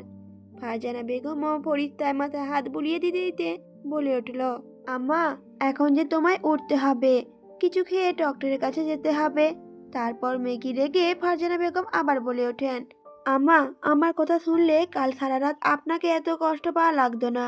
এখন কথা না শুনে সারা রাত যে কষ্ট পেলেন আপনি, দেখেছেন তো মায়ের কথা না শোনার ফল। এদিকে ফরিস্তা এমন বাচ্চামো ভাবে ঠোঁট উল্টিয়ে রেখেছে যে ফারজানা বেগম হেসে ফেললেন। তিনি হেসে ফরিস্তার গাল টেনে দিয়ে বলে উঠলেন, বকা দিলাম কোথায়? বকা খাওয়া তো এখনো অনেক বাকি। আগে সুস্থ হন, তারপর দেখবেন বকা খাওয়া কাকে বলে। এখন কথা না বাড়িয়ে চুপচাপ উঠে পড়েন আম্মা, হসপিটালে যেতে যেয়ে লেট হয়ে যাচ্ছে আম্মা, উঠে পড়েন। কিন্তু ফরিস্তাতেও ফারজানা বেগমকে আরো গভীরভাবে চাপড়ে ধরে ঘুম জড়ানো কণ্ঠে বলে উঠল, উঠতে ইচ্ছে করছে না, থাকি না আর একটু তোমার কোলে? জানো আম্মু, আমার মনে হয় পৃথিবীর সব সুখ তোমার এই কোলের মাঝে লুকিয়ে আছে। এত ভালো লাগে কেন আম্মু? এদিকে মেয়ের কথায় ফারজানা বেগম মুচকি হাসলেন। তারপর নুয়ে মেয়ের কপালে চুমু দিয়ে বলে উঠলেন, আমার সোনা আম্মা, যখন তুমিও মা হবে তখন বুঝবে মায়ের কোলে এত কেন সুখ থাকে। এবার জলদি ওঠো, ফ্রেশ হয়ে কিছু খেতে হবে, তারপরে হসপিটালে আবার যেতে হবে। ফারজানা বেগমের কথায় ফরিস্তা ফারজানা বেগমের কোমর ছেড়ে দিয়ে কাঁদো কাঁদো ফেস করে ঠোঁট উল্টে তাকালো ফারজানা বেগমের দিকে। তা দেখে ফারজানা বেগম বলে উঠল, ওরে আমার বাচ্চা মেয়েটা রে, আচ্ছা বিয়ে করতে হবে না, এবার তাড়াতাড়ি ওঠেন, আম্মা জান লেট হয়ে যাচ্ছে তো। এই বলে ফারিস্তাকে আস্তে আস্তে ধীরে উঠে বসালো ফারজানা বেগম। উঠে বসতে মাথায় যন্ত্রণায় চোখ মুখ খিচে বন্ধ করে ফেললো ফরিস্তা। কপালের কাজটায় ব্যথায় টন টন করছে। কিছুটা সময় নিয়ে ফরিস্তা নিজেকে স্বাভাবিক করে মনে মনে 100টা গালি দিল সেই তাজ নামে দানবীয় শক্তির অধিকারী দানবটাকে। ফরিস্তা মনে মনে বিড়বিড় করে বলে উঠল, এত জোরে কেউ মারে? সারা জীবনেও বউ পাবি না তুই। আমার কাছে যদি কখনো দানবীয় শক্তি আসে, তাহলে সবার আগে তোর মাথা ফাটাবো, দেখে নিস। কথাগুলো মনে মনে ভেবে ফারজানা বেগমের সাহায্যে ফ্রেশ হয়ে আসলো ফরিস্তা। ফ্রেশ হয়ে ফারজানা বেগম জোর করে ফারিস্তাকে কিছু খাইয়ে দিয়ে রেডি করে হসপিটালের উদ্দেশ্যে মেয়েকে নিয়ে বেরিয়ে পড়লেন। বাসার কাছেই একটা হসপিটালে আসলো তারা। হসপিটালে এসে তারা সিরিয়াল কেটে ওয়েটিং রুমে অপেক্ষা করতে লাগলো ডাক্তার দেখানোর জন্য। অপেক্ষা করতে করতে 20 মিনিট পেরিয়ে গেল, কিন্তু এখনো সিরিয়াল আসছে না দেখে ফরিস্তার চোখ মুখে বিতৃষ্ণা ভরে গেল। শরীরটা তার ভালো লাগছে না, শোয়া থেকেই উঠতে ইচ্ছে করছে না। সেখানে 20 মিনিট যাবৎ বসে আছে এক চেয়ারে। খারাপ লাগার আর কি হতে পারে? অসুস্থ শরীর নিয়ে হসপিটালে এমন বসে থাকতে হয়। এই জন্যই হসপিটালে আসা তার সবচেয়ে অপছন্দের একটা জায়গা। মায়ের জোরাজুরিতে বাধ্য হয়ে হসপিটালে আসা, আর তা না হলে এই বোরিং প্লেসে ভুলেও সে আসতো না। এদিকে ক্রমশ মাথা ব্যথার যন্ত্রণা বাড়ার সাথে সাথে জ্বরও বাড়ছে। ফরিস্তা এবার অধৈর্য হয়েই ঠোঁট উল্টে বারবার ফারজানা বেগমকে বলতে লাগলো বাসায় চলে যাবে বলে। আর ফারজানা বেগম সে তো সান্ত্বনা দিতে লাগলো আর একটু সময়ের জন্য। অবশেষে সেই সময়ে চলে এসলো। 10 মিনিট পরে নার্স ডেকে উঠল আফজানা জাহান ফরিস্তাকে। ফরিস্তা এতক্ষণ মাথার যন্ত্রণায় চোখ বুজে ফারজানা বেগমের কাঁধে মাথা রেখে বসেছিল। যখন হঠাৎ নিজের নাম শুনল তখনই চমকে উঠল আর মাথা তুলে তাকালো সে। ওকে ডাকা হচ্ছে বুঝতে কিছুটা সময় লাগলো। তারপরে ফারজানা বেগম ফরিস্তাকে উঠিয়ে সামনে কেবিনের দিকে পা বাড়ালো। সামনে কাঠের দরজা ভেদ করে এক পা রাখতে চোখ তুলে সামনে তাকাতেই একটা ঝটকা খেলো ফরিস্তা। হসপিটালে এসে সে যে এমন ঝটকা খাবে সেটা কল্পনাতেও করেনি সে। এটা কিভাবে সম্ভব? পরক্ষণে চোখে ভুল দেখছে ভেবে ফরিস্তা 2 হাত দিয়ে চোখ কচকে আবারও সামনে তাকালো। না, এবারও সে একই দেখছে। হঠাৎ হাতে টান পড়তে ফরিস্তার সম্মতি ফিরে পেল। হাতের দিকে তাকা দিয়ে দেখতে পেল ফারজানা বেগম ওরা হাত ধরে সামনের দিকে পা বাড়াচ্ছে। ফরিস্তা এবার হাতের থেকে চোখটা সরিয়ে আবারও সামনের দিকে তাকালো। আর সাথে সাথে পুরো শরীর কেঁপে উঠল তার। সামনে এগোতে থাকা প্রতিটি পদে পদে যেন তার বুকের ভিতর ধক ধক করে উঠছে। ডক্টরের চেয়ারে বসে থাকা কালো শার্টের উপর সাদা অ্যাপ্রন পরা দানবীয় মানুষটাকে চিনতে সময় লাগলো না ফরিস্তার। আর সেই দানবীয় মানবটার যার হাতে বাড়ি খেয়ে আজ সে এই অবস্থায়। কিন্তু এটা কিভাবে সম্ভব? সেই ছেলে তো গুন্ডা মাস্তান, যাকে সবাই ভয় পায়। ফরিস্তা কাল নিজের চোখেই দেখেছে কিভাবে বেধড়ক পিটাচ্ছিল এই ছেলেটা, যার শরীরে দানবীয় শক্তি। আর যেই দানব কিনা ওকেই আঘাত করেছে, আর আজ সেই দানব ডক্টরের জায়গায় কিভাবে আসলো ফরিস্তার মাথায় আসছে না। ফরিস্তার এবার বারবার মনে হচ্ছে ও চোখে ভুল দেখছে। ফরিস্তা এবার খুঁটিয়ে খুঁটিয়ে দেখতে লাগলো চেয়ারে বসা ডক্টরের দিকে। সামনে থাকা ডক্টর কিছু একটা লিখছে, আর যার দৃষ্টি টেবিলের ওপর সীমাবদ্ধ। লোকটার মুখে রয়েছে খোঁচা খোঁচা কালো দাড়ি, চোখে চিকন ফ্রেমের চশমা, চুলগুলো যত্ন করে উল্টে পিছুর করে রাখা, গলায় ঝুলতে স্টেথোস্কোপ। সব কিছু খুঁটিয়ে খুঁটিয়ে দেখে ফরিস্তার এবার মনে হলো ও আসলেই চোখে ভুল দেখছে। কারণ কালকে দেখা সেই হিংস্র মানবের সাথে এই ফেসের মিল থাকলেও অন্য সব কিছুই ছিল আলাদা। কারণ কালকের দেখা তাজ নামে হিংস্র মানবের চোখ ছিল পিশাচের মতো লাল, উস্কো খুস্কো চুল, চোখে ছিল না কোনো চশমা। তাছাড়া একটা গুন্ডা মাস্তান কিভাবেই বা ডক্টর হবে? ভাবতেই ফরিস্তা একটু স্বস্তির নিঃশ্বাস ফেলল। কিন্তু তবুও মনের কোণে একটা কিন্তু রয়েই গেল। দুটো আলাদা মানুষের ফেস এতটা মিল হয় কিভাবে? আবার কথাগুলো ভাবতে ভাবতে ডক্টরের পাশে রোগী দেখার চেয়ারে যে বসলো ফরিস্তা। চেয়ারে বসে ফের তাকালো ডক্টরের দিকে। তখন চোখের সামনে ভেসে উঠল ডক্টরের অ্যাপ্রনের ওপরে লেখা ডাক্তার তাজ রিয়াজ চৌধুরী তাজ। নামটা ফট করে চোখে পড়ার সাথে সাথে ফরিস্তার মাথা চক্কর দিয়ে উঠল। বিস্ময়ে হতভম্ব হয়ে মুখ থেকে অস্পষ্ট স্বরে বেরিয়ে আসলো, তাজ। এদিকে তাজ কিছু একটা লিখছিল মন দিয়ে, যার জন্য পাশে কেউ বসাতেও সেটা টের পেলেও চোখ তুলে তাকালো না। তখন কারো অস্পষ্ট স্বরে বলা কথাটা কানে আসতে চমকালো তাজ। এই কণ্ঠের অধিকারী ব্যক্তিকে দেখার জন্য তাজ চট করে মুখ তুলে পাশে তাকালো আর সাথে স্তব্ধ হয়ে গেল। কিন্তু পরক্ষণেই তাজ দ্রুত নিজেকে সামলে নিয়ে পূর্ণ দৃষ্টিতে তাকালো পাশে বসে থাকা একরাশ বিস্ময় নিয়ে ওর দিকে তাকিয়ে থাকা মেয়েটির দিকে। কালকে দেখা সেই শুভ্রপরী মুখটা আজ কিছুটা ফ্যাকাশে ভাব, চোখ মুখ বেদনার ছাপ স্পষ্ট। তখন তাজের চোখে পড়ল কপালের বাঁ পাশটা, যেখানে নীল আভা ধারণ করে আছে। আর সব কিছু পর্যবেক্ষণ করে বুঝতে সময় লাগলো না ঠিক কী কারণে এখানে আসা। তাজ এবার মনে মনে বলে উঠল, তাজ চৌধুরী হাতে মার খাবে আর সে হসপিটালে আসবে না, সেটা কি আদৌ সম্ভব? কথাগুলো ভেবেই তাজ দ্রুত নিজেকে সামলে নিয়ে গলা খাকানি দিয়ে বলে উঠল, সমস্যার কারণ কি, খুলে বলুন। তাজের কণ্ঠস্বর কালকের মতো আজও রাজভারী ছিল না। আজকে কণ্ঠস্বর ছিল নরম। তবুও ফরিস্তা ওই কণ্ঠস্বর শুনে কেঁপে উঠল। সমস্যার কারণ কি খুলে বলবে? তার গলা দিয়েই যে কোনো শব্দই বের হচ্ছে না। সকাল সকাল এমন ঝটকা খেয়ে জমে বড় হয়ে গেল মেয়েটা। এদিকে ফরিস্তাকে কোনো কথা বলতে না দেখে ভ্রু কুঁচকে তাকালো তাজ। আর তা খেয়াল করে ফারজানা বেগম হাসার চেষ্টা করে বলে উঠল, জ্বরের কথাটা। সব শুনে তার জ্বর চেক করার জন্য এক হাত বাড়িয়ে দিল ফরিস্তার কপালে। এদিকে ফরিস্তার কপালে হাত রাখার সাথে সাথে তাজের পাথরের হৃদয়ের ভিতর যেন ধক করে উঠল। সেই সাথে অনুভব করলো ওই হাতের স্পর্শে পাশে থাকা শুভ্র পরি শরীরে কম্পন। তাজ এলোমেলো ভাবে দ্রুত কপাল থেকে হাত সরিয়ে আনলো। এদিকে তাজের শক্ত হাতের স্পর্শ ফরিস্তার কপাল ছুঁতেই ফরিস্তার নিঃশ্বাস আটকে আসলো। সেই সাথে কেঁপে উঠল পুরো শরীর।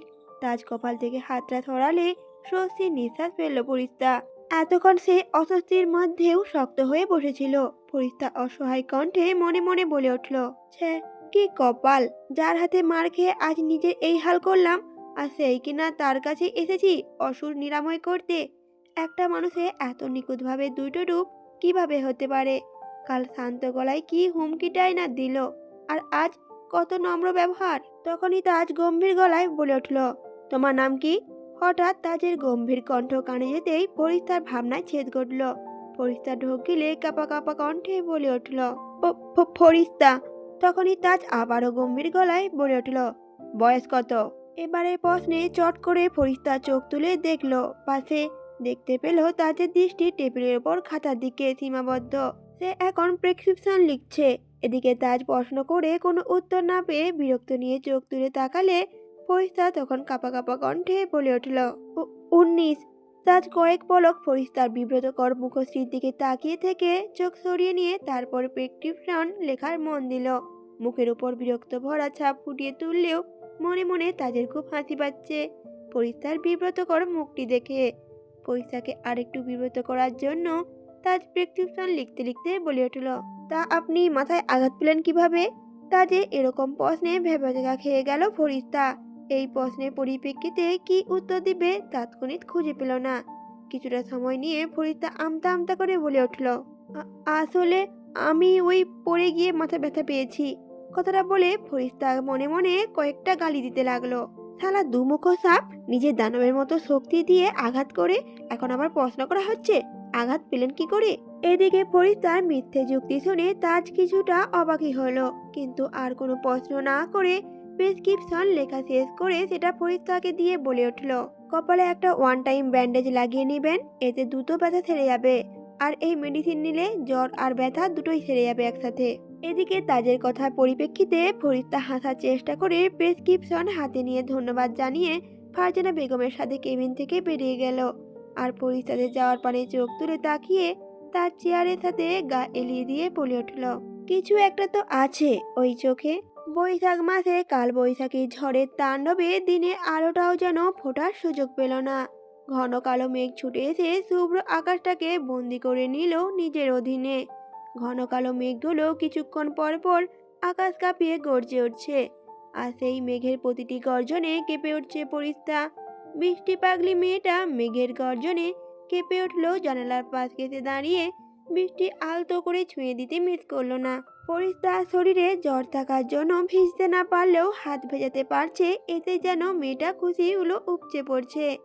যদিও খুশির মাঝে কিছুটা আতঙ্কেও আছে, কারণ বৃষ্টি দেখে ফারজানা বেগম বারবার নিষেধ করে গিয়েছে বৃষ্টিতে না ভিজতে, এমনই বৃষ্টির পানিতে হাত না ভেজাতে। কারণ তিনি খুব ভালো করেই জানেন এই বৃষ্টি পাগলি মেয়ের বৃষ্টি দেখলে মাথা ঠিক থাকে না।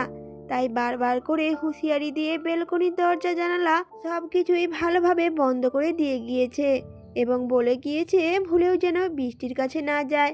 কিন্তু এই বৃষ্টি পাগলি মেয়েটার বেশিক্ষণ নিজেকে আর আটকে রাখার সাধ্য হলো না।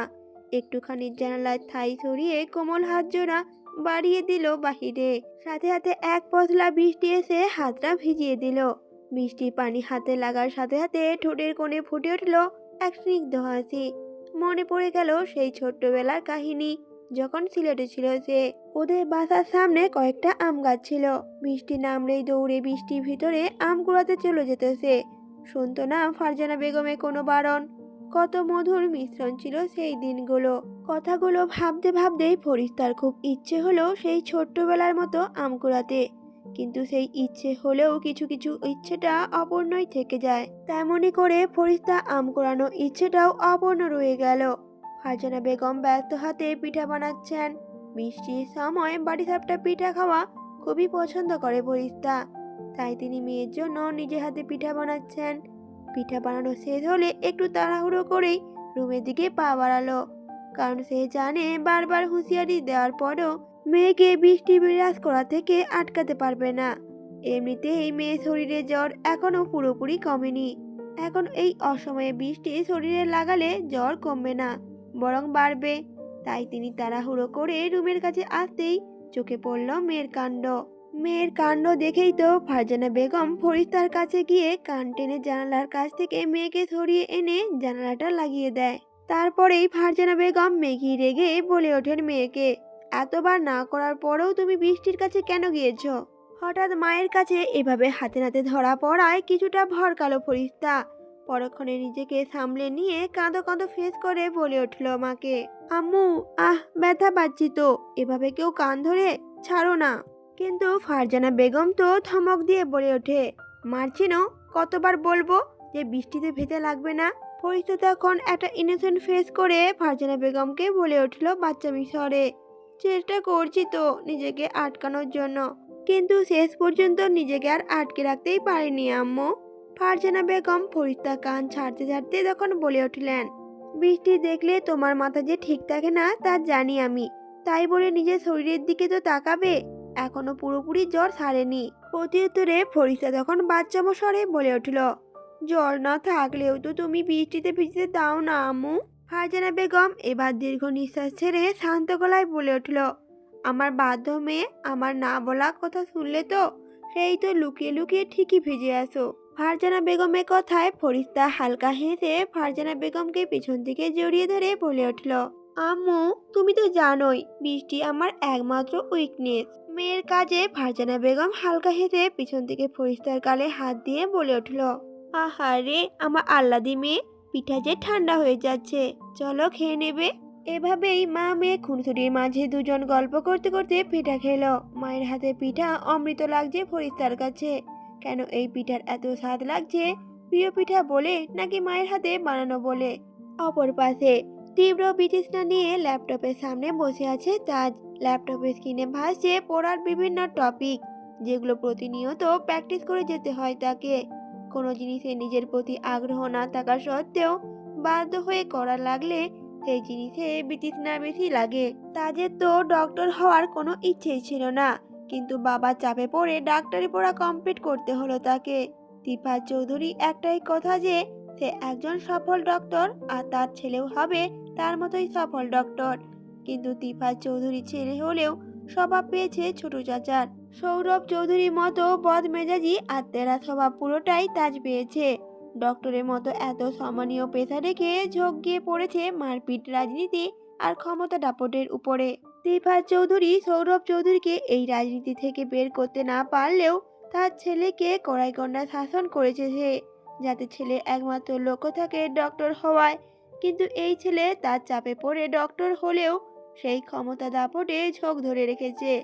একসাথে দুটো পেশা প্রতিনিয়ত হ্যান্ডেল করেছে, যার জন্য বাবা ছেলের ভেতরে সম্পর্ক রয়েছে সাপে নেউলে। এই তো 1 বছর হলো ডাক্তারি পদে জার্নি তাদের। প্রাইভেট হসপিটালে অর্ধেক চেয়ারে আছে তিফাত চৌধুরী। তিফাত চৌধুরীর নিজস্ব হসপিটাল থাকায় তাজ শর্ত জুড়ে দিয়েছিল সপ্তাহে দুদিনের বেশি সে ডিউটি করতে পারবে না। যদি তাকে দুদিনের বেশি ডিউটি করতে হয় তাহলে ডাক্তারি পেশাই সে ছেড়ে দেবে।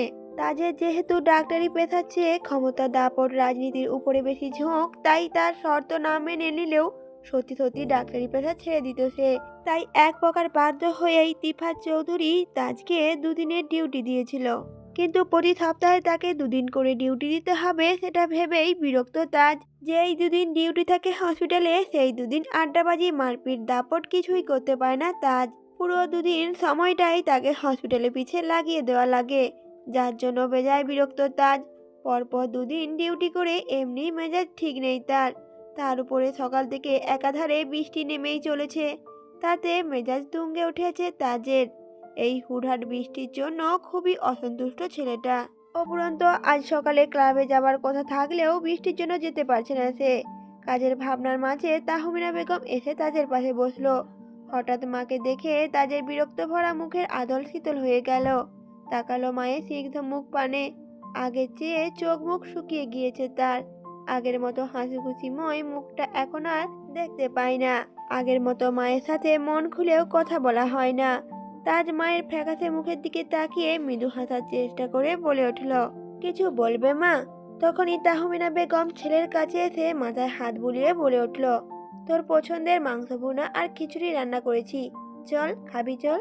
এবার তাহমিনা বেগম অভিমানী কণ্ঠে বলে উঠলেন, মনে আছে তাজ, আগে বৃষ্টি নামলেই বাহানা ধরতি মায়ের হাতে মাংস ভুনা দিয়ে খিচুড়ি খাওয়ার, কিন্তু এখন তো আমার ছেলে বড় হয়ে গিয়েছে, আর বায়না ধরার বয়স নেই, তাই নিজেই রান্না করে ফেললাম। মায়ের অভিমানী কণ্ঠের কথাগুলো শুনে তাজ হালকা হেসে আচমকা তাহমিনা বেগমের কোলে মাথা রেখে শুয়ে পড়ল। কিছুক্ষণ চুপ থেকে তার ধীর গলায় শুধালো, আম্মা, খুব বেশি কি পরিবর্তন হয়ে গিয়েছে তোমার ছেলেটা? তখনই তাহমিনা বেগম তাজের মাথায় হাত বুলিয়ে দিতে দিতে তাজের কথাটা এড়িয়ে গিয়ে বলে উঠল, খাবার ঠান্ডা হয়ে যাবে, চলো খেয়ে নেবে। মায়ের বিষয়টা এড়িয়ে যেতে দেখে ফের হাসলো তাজ। নীরবে কিছুক্ষণ তাকিয়ে রইল মায়ের অভিমানী মুখের দিকে। তারপর কিছু না বলে তাজ তাহমিনা কোল থেকে উঠে শান্ত গলায় বলে উঠল, তাজ চলো। তাহমিনা বেগম বেড থেকে উঠতে নেবে তখনই তাজ কোমল স্বরে ডেকে উঠল, মা। ছেলের ডাকে চকিত দৃষ্টিতে তুলে তাকালো তাহমিনা বেগম। আজ এতদিন পর ছেলের এমন কোমল স্বরে মা ডাকার তার চোখ জোড়া চিকচিক করে উঠল। তাজ তাহমিনা বেগমকে এক পাশ থেকে জড়িয়ে ধরে বলে উঠল, মা, আমার জন্য এত বেশি টেনশন করবে না। নিজের কি অবস্থা করেছো একবার দেখেছো? আমি তোমার সেই ছোট তাজ ছিলাম, আছি আর থাকবো। একদম টেনশন করবে না, ওকে?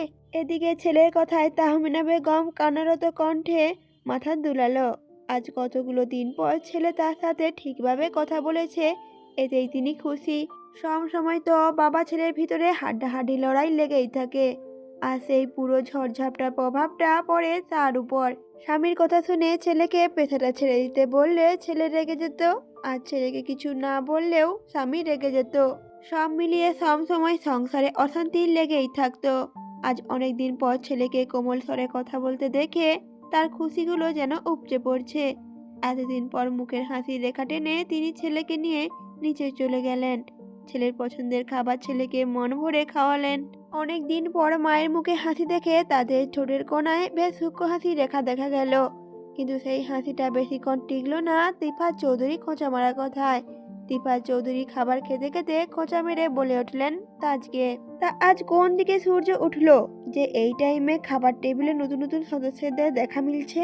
তিফাত চৌধুরী খোঁচা মারা কথায় তাজ আর সৌরভ চৌধুরী চোখ মুখ কুঁচকে গেল, কারণ কথাটা তাদের দুজনের উদ্দেশ্যেই বলা হয়েছে, যা আর বুঝতে বাকি রইল না কারো। এই মাথায় সবাই একসাথে খাবার খেলেও সৌরভ চৌধুরী আর তাজকে সবার মাঝে খুব একটা পাওয়া যায় না। কোনো কোনো সময় সৌরভ চৌধুরীকে পাওয়া গেলেও তাজকে তো একদম পাওয়া যায় না বললেই চলে। হসপিটালে যে দুদিন ডিউটি থাকে ওই দুদিন বাদে এই ছেলের টিকিটিও খুঁজে পাওয়া যায় না। তিফাত চৌধুরীর কথায় কাজের মেয়ে রুবিনা বোকা হেসে বলে উঠল, খালু যান, সূর্য অন্য দিক দিয়ে উঠবে কিভাবে? আজ যে কোনো সূর্যই উঠে নাই, দেখেন না সকাল থেকে বৃষ্টি নামতেছে। এদিকে রুবিনার কথায় ফিক করে হেসে দিল রুষা। রুষা হাসতে হাসতে বলে উঠল, গাধি একটা, বৃষ্টি নামছে দেখে কি সূর্য উঠবে না? মেঘ সূর্যকে ঢেকে রেখেছে, তা বল। রুষার কথায় রুবিনা দাঁত কেলিয়ে হেসে বলে উঠল, হা, আসলে ওই আর কি হলো। এবার রিফাত চৌধুরী ফের তাজকে খোঁচা মেরে কথাগুলো শোনানোর জন্য রিফাত চৌধুরীর দিকে তাকিয়ে বলে উঠল, বুঝলি রিফাত, আজকে ওয়েদারটা দারুণ। খাওয়া শেষ করে উপরে চল, দুই ভাই মিলে জমি আড্ডা দেব আজ। আজকের বৃষ্টিটা দারুণ লাগছে। রিফাত চৌধুরী ভালো করেই জানে তার গুণধর ছেলে আজ বৃষ্টির জন্য বের হতে না পেরে মেজাজ তার টুঙ্গে উঠে আছে, যার জন্য বৃষ্টি নিয়ে খোঁজা মেরে কথাগুলো শোনাতে হাতছাড়া করল না সে। আজকের এত লাগাতার বৃষ্টিকে তিনি 100টা থ্যাংক ইউ দিল।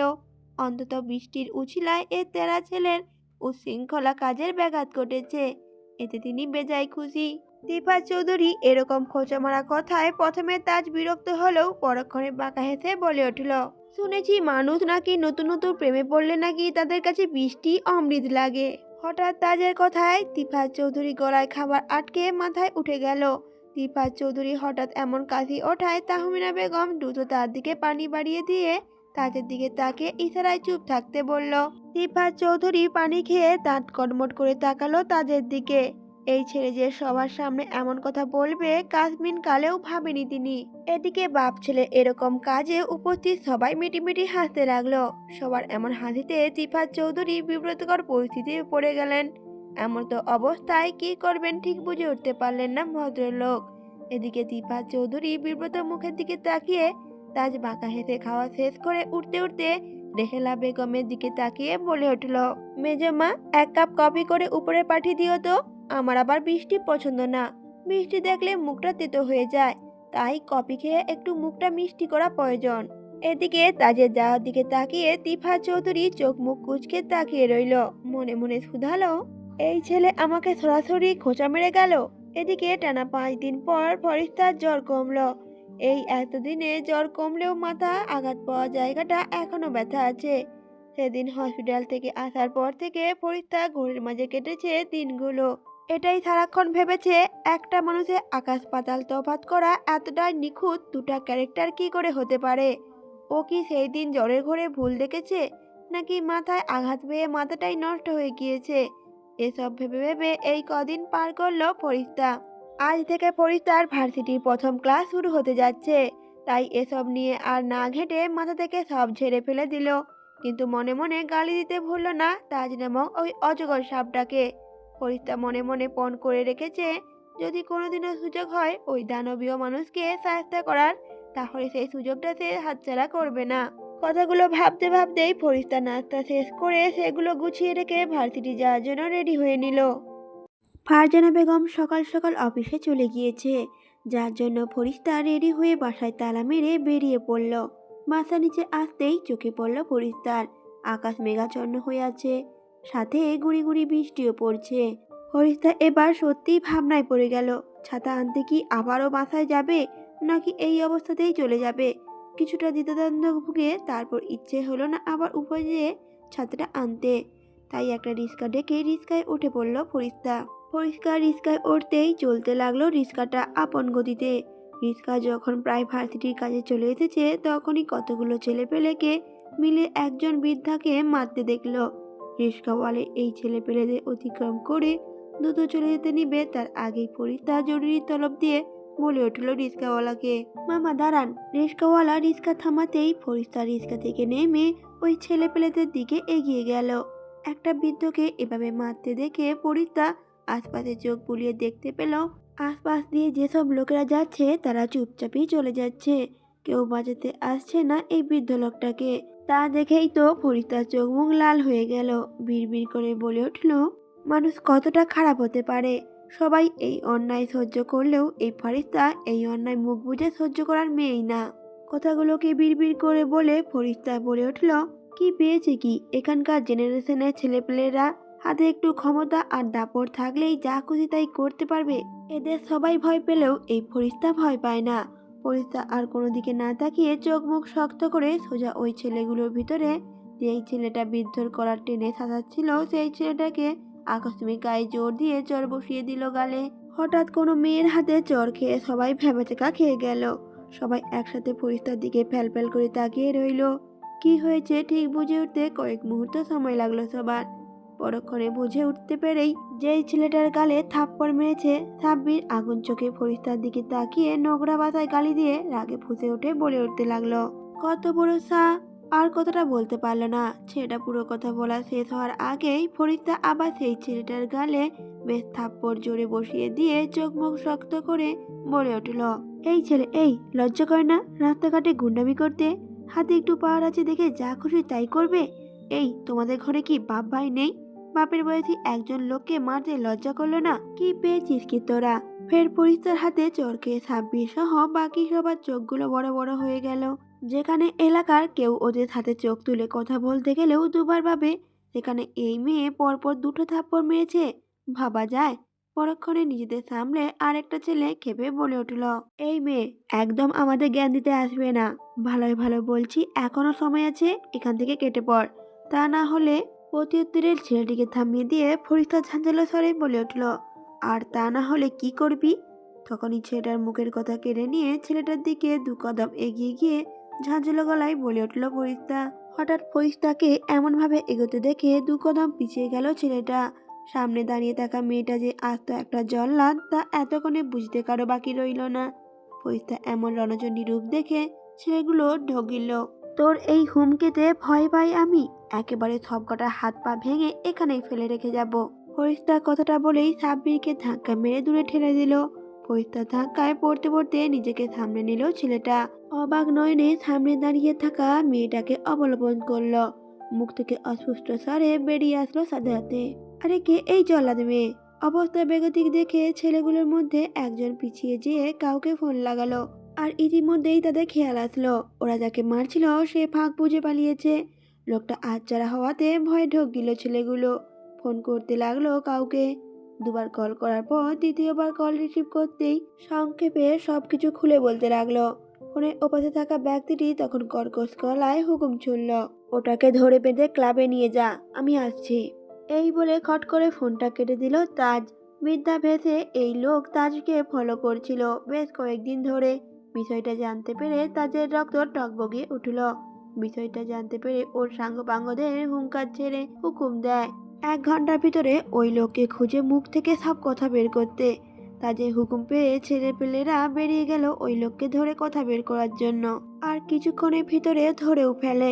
মুখ থেকে কথা বের করছিল না তাই উত্তম কেলানি দিচ্ছিল ছেলেগুলো। আর তখনই একটা মেয়ে এসে ওদের কাছে ব্যাঘাত ঘটিয়েছে। এমনকি ওই মেয়েটার জন্য ওই লোকটাও হাতছাড়া হয়ে গিয়েছে। এসব শুনে তাজের খেপাটে মেজাজ আরো খেপে গেল। তাজ ফোন কাটতে আরফি চোখ বড় বড় করে বলে উঠল, দোষ, এটা কি আসলে মেয়ে নাকি জিন ভূত ছিল? এতদিন শুনে এসেছি জিন বলতে কিছু আছে একটা, আর এখন তো স্বচোখে দেখবো। আমি শিওর ওটা জিন। কোনো মেয়ের অন্তত এই কলিজা এখনো হয়নি যে তাজ চৌধুরী লোকেদের গায়ে হাত তুলবে। তাজের মেজাজ এমনি টুঙ্গে ছিল, তার উপরে আরপি এরকম আজাইরা কথা শুনে তাজ দাঁতে দাঁত চেপে বলে উঠল, তোর মুখ দিয়ে যদি আর একটা আজাইরা কথা বের হয় তাহলে এমন জায়গায় মারবো দ্বিতীয়বার শব্দ করার উচ্চারণ তুই খুঁজে পাবি না। তাজে এরকম হুমকিতে আরপি ঠোঁটের উপরে হাত দিয়ে শুধালো, এই যে চুপ, আর একটাও কথা বলবো না। কথাটা আরফি তাজকে বলেই মনে মনে বিড়বিড়ালো, শালা সারাক্ষণ হুমকি দেওয়া ছাড়া আর কোনো কাজ নেই। ভালো কথা বললেও ওর মেজাজ তুঙ্গে ওঠে থাকে। তোর কপালে যেন ওই জিন ভূতনি মেয়ে জোটে তোকে সোজা করার জন্য। তখনই তাজ জোরে বলে ওঠে, কিরে উঠবি নাকি নাকি রেখে চলে যাব? তাজের কথায় ভাবনার ছেদ ঘটল আরপির। ভাবনা থেকে বের হয়ে কথার মানে বুঝতে না পেরে বলে উঠল, আমরা কোথায় যাব? আরপির এমন অবুঝ প্রশ্নয় তাজ বিরক্ত নিয়ে খ্যাক করে বলে উঠল, ওই জিন ভূতের সাথে তোর বিয়ে করাতে যাব। তাজের কথায় চট করে দু কদম পিছিয়ে গেল আরপি আর বলে উঠল, কি কি সব বলছিস তুই? অসম্ভব। আরপির এরকম কাজে তাজের বিরক্ত এবার আকাশ ছুঁয়ে গেল। আর কোনো কথা না বলে বাইক স্টার্ট দিতে যাবে, আর তখনই আরপি দৌড়ে এসে বাইকের পিছে উঠে বসলো। বলে উঠল তাজকে, শালা পাঠান একটা, আমাকে এই জায়গায় একা রেখে যাচ্ছিস? যেই কাজের জন্য এখানে এসেছি তার তো কিছুই হলো না। প্রত্যুত্তরে তাজ কিছুই বলল না। নীরবে শাসা করে বাইক নিয়ে ফিরে যাচ্ছে আবার আগের গন্তব্যে। একটা জরুরি কাজে তাজ আর আরফি ঢাকা ছেড়ে কিছুটা দূরে এক জায়গায় এসেছে। এখানে এসে পৌঁছানো মাত্রই ছেলেমেয়ের থেকে ওই কথাগুলো শুনে আবার ব্যাক করলো।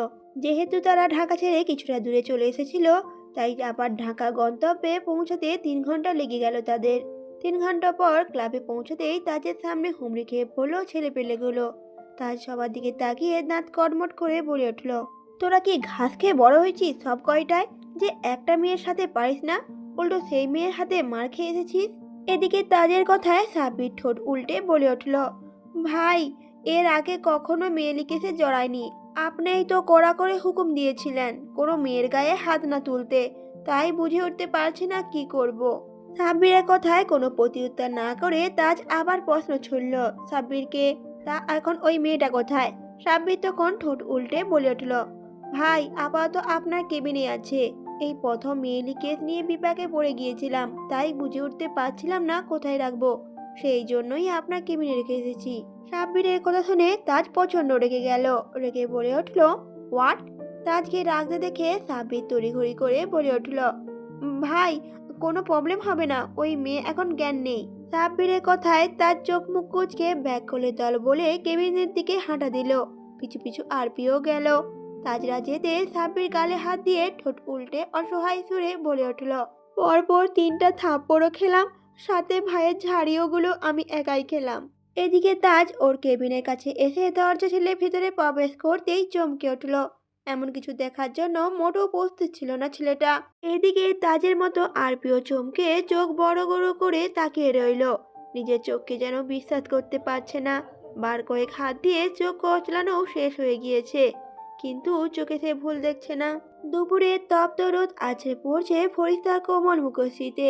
রোদের রশ্মিগুলো ফর্সা কোমল মুখশ্রীতে পড়তেই যেন আরো রাঙিয়ে তুলছে মুখশ্রীটা।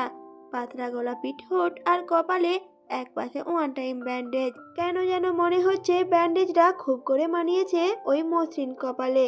তাজ ফরিস্তাকে খুঁটিয়ে খুঁটিয়ে পর্যবেক্ষণ করতে করতে চোখের সামনে ভেসে উঠল প্রথম দিনের দেখাটা। সেই ভীতু মেয়েটাকে, যে ওর দেওয়া আঘাতের ব্যথায় আর ভয়ে চোখ মুখ খিচে বন্ধ করেছিল। বৃষ্টির কণাগুলো মুক্তোর মতো ফুটে উঠেছিল স্নিগ্ধ মুখশ্রীতে। মেয়েটার ভরের তোড়ে তীর তীর করে কাঁপছিল ওই পাতলা গরনে গোলাপি ঠোঁট জোড়া। সেদিনের মতো তাজ আজও ফরিস্তাকে নিষ্পলকভাবে পর্যবেক্ষণ করে যাচ্ছে। মেয়েটার মাঝে সেদিন আর আজকের ভিতরে খুব একটা পার্থক্য খুঁজে পেল না সে। সেদিনের মতো আজও শুভ্র ড্রেস পরা, তার উপরে অ্যাপ্রন। সেদিন ভয়ে কুটিছুটি হয়েছিল, আর আজ নিশ্চিন্তে ঘুমিয়ে আছে। এতটুকুই পার্থক্য খুঁজে পেল তাজ। এই ভীতু মেয়েটা নাকি সাব্বিরকে আবার 3টা থাপ্পড় মেরেছে। এটা কি আদৌ বিশ্বাস করার মতো কথা? মেয়েটাকে দেখে মনে হয় না একটা মশাও মারার ক্ষমতা আছে। যে কেউ এই মেয়েটাকে দেখলে এক নিমিষেই বলে উঠবে, এই মেয়ে শিমুল তোড়ার চেয়েও কোমল। তাহলে এই কোমল হৃদয়িনী কিভাবে এতটা সাহসী হতে পারে তাজের মাথায় আসলো না। তার যখন ভাবনায় মতো তখনই তার চোখে আটকা পড়ল চেয়ারের সাথে বেঁধে রাখা হাত জোড়ার দিকে। দড়ির প্রতিটা ভাঁজের পাশে লালচে বর্ণ ধারণ করে আছে। মনে হচ্ছে এখনই ফেটে গিয়ে বেরিয়ে আসবে রক্তকণা। তাজ এবার দ্বিধাদ্বন্দ্ব পড়ে গেল। হাতের বাঁধনটা কি খুলে দেবে, নাকি এভাবেই রাখবে সে? আবার পরক্ষণেই তাজ ভাবলো, কেন খুলে দেবে সে? কথাটা মনে মনে ভাবলেও ওই লালচে হাতের দিকে চোখ যেতে কেন যেন আর মন চাচ্ছে না ওই কোমল হাত জোড়া এভাবে কষ্ট পাক। তার চোখ তুলে পুরো রুমে একবার চোখ বুলিয়ে চোখে পড়লো দরজার সামনে। চোখ গোল গোল করে তাকিয়ে আছে আরফি। আরফিকে এভাবে মেয়েটার দিকে তাকিয়ে থাকতে দেখে মনে মনে কিছুটা হাসি পেল তাজের। কারণ আরফির মতো ও প্রথমে চমকে গিয়েছিল, কিন্তু পরক্ষণে কাউকে বুঝতে না দিয়ে নিজেকে সামলে নিয়েছে। তাজ বলে উঠল, হাতের বাঁধনটা খুলে দে। হঠাৎ তাজের কথায় হুঁশ আসলো যেন আরফির। হুড় আসতেই আরফি অস্পষ্ট স্বরে বলে উঠল, তাজ দোস্ত, এটা সেই ভীতু মেয়েটা না? এই মেয়েকে দেখে তো মনে হয় না একটা মশাও মারতে পারবে, সেখানে সাব্বিরকে 3-3টে থাপ্পড় মারবে তো দূরের কথা। সাব্বির মনে হয় ভুল করে এই ভীতু মেয়েটাকে তুলে এনেছে। এবার তাজ বেশ বিরক্তই হলো। এই ছেলেকে এক কথা বলেছে, আর এই ছেলে আরেক রচনা করা শুরু করে দিয়েছে। চোখ মুখ কুঁচকে ফেললো এবার তাজ। একে ফের কিছু বলে আবার এক গাদা রচনা শুনতে অনিচ্ছুক তাজ। তাই আরফিকে আর কিছু না বলে ফরিস্তার সামনে হাঁটু গেড়ে বসে নিজেই দড়ি খুলে মুক্ত করে দিল কোমল হাত জোড়া। দড়িটা খুলতেই চোখের সামনে জল জল করে উঠল 2 হাতে 3টি 3টি করে 6টি লালচে দাগ।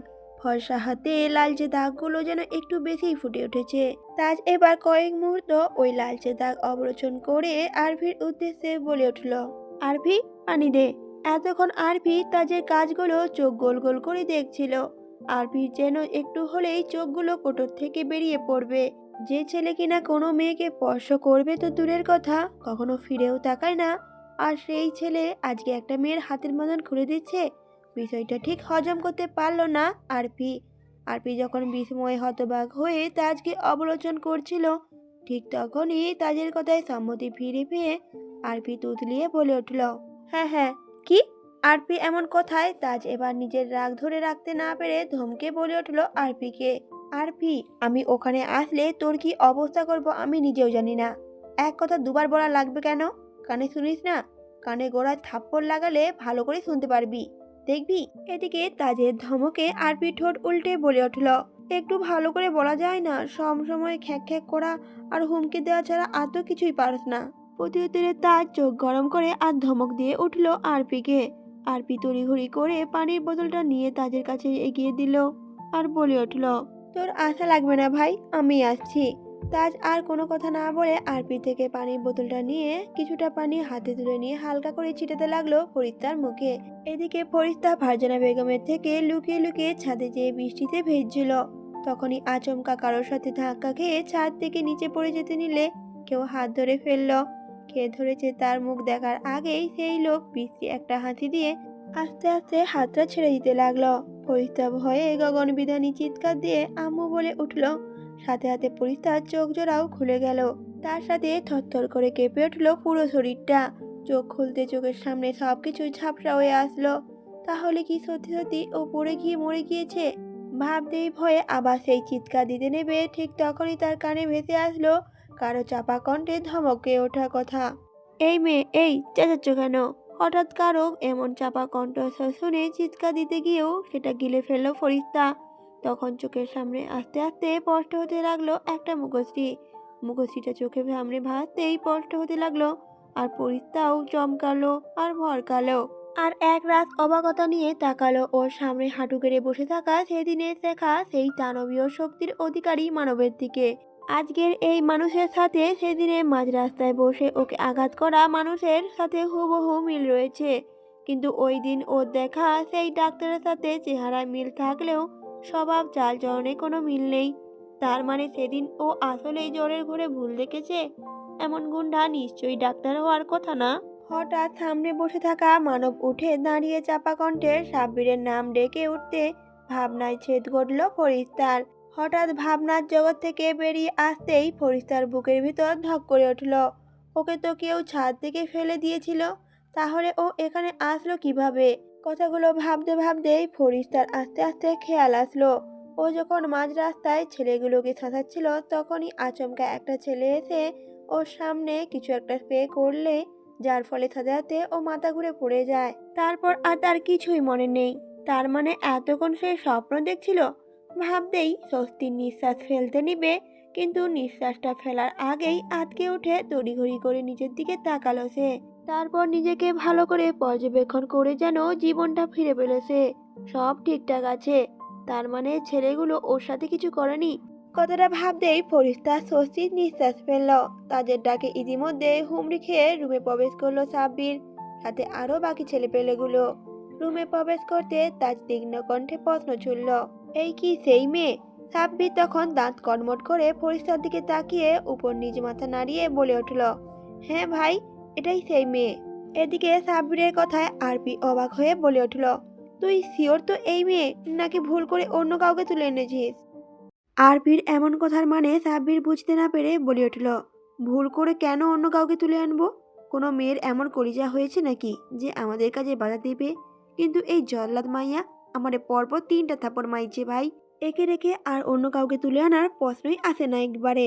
সাব্বিরকে রুমে প্রবেশ করতে দেখে ফরিস্তা আর বুঝতে বাকি রইল না ও এখানে কি করে আসলো। পরক্ষণে সাব্বিরের কথা শুনে ফরিস্তার মন চাইলো আবার কষি একটা থাপ্পড় দিতে। ওকে জল্লাদ বলায় ফরিস্তা তেতে উঠে কিছু বলতে যাবে, ঠিক তখনই ওর বরাবর রাখা সামনের চেয়ারটাতে তাজকে বসতে দেখে যা বলতে চাইলো তা আবার গিলে নিল ফরিস্তা। কেন যেন সামনে বসা মানবের দিকে চোখ যেয়ে ফরিস্তার শরীর পুরো হিম হয়ে শীতল হয়ে আসছে। ফরিস্তার শুকনো ঢোক গিলল তাজের তীক্ষ্ণ নজরে চাউনি দেখে। তাজ এতক্ষণ তীক্ষ্ণ নজরে পর্যবেক্ষণ করছিল ফরিস্তাকে। আরফির মতো ও প্রথম বিশ্বাস হয়নি দুর্বল চিত্তের এই মেয়ে এমন দুঃসাহস দেখাতে পারবে। কিন্তু সাব্বির রুমে প্রবেশ করতেই সাব্বিরের দিকে খেপাটে দৃষ্টিতে ফরিস্তার তাকানো দেখে তাজের আর বুঝতে বাকি রইল না এই মেয়ে উপরে যতটা কোমল ভিতরে ততটা শক্ত। আর তা না হলে এতগুলো ছেলের মাঝে একটা মেয়ে এমন দুঃসাহস দেখাবে তো দূরের কথা, এগুলো কল্পনাও করতে পারবে না। তাজ এবার ফরিস্তাকে পর্যবেক্ষণ করতে করতে রুষ্ট কণ্ঠে প্রশ্ন ছুড়ল, এই মেয়ে, এলাকায় নতুন দেখে সেদিন ছাড় দিয়েছি, এরপরও সাহস হলো কি করে এমন দুঃসাহস দেখানোর? তাজের এমন রাগী কণ্ঠে ছোড়া প্রশ্নটায় ফরিস্তার গলা শুকিয়ে কাঠ হয়ে গেল।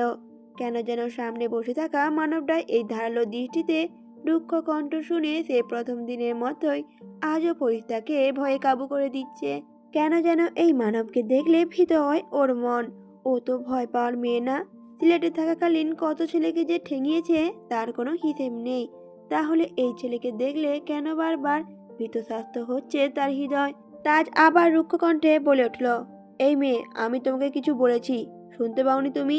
প্রথমে তাজের কণ্ঠে এই মেয়ে ধমকে ওঠায় কেঁপে উঠল ফরিস্তা। তাজের তীক্ষ্ণ চোখের দিকে তাকিয়ে আমতা আমতা করে ফরিস্তা বলে উঠল, আসলে ওনারা একজন বৃদ্ধকে মারছিল আর তার প্রতিবাদ করেছি আমি।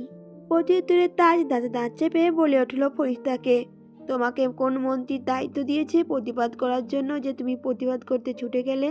দাঁতে দাঁত চেপে বলে উঠল তাজ। তাজে এবারের কথায় ফরিস্তার বেশ রাগ লাগলো।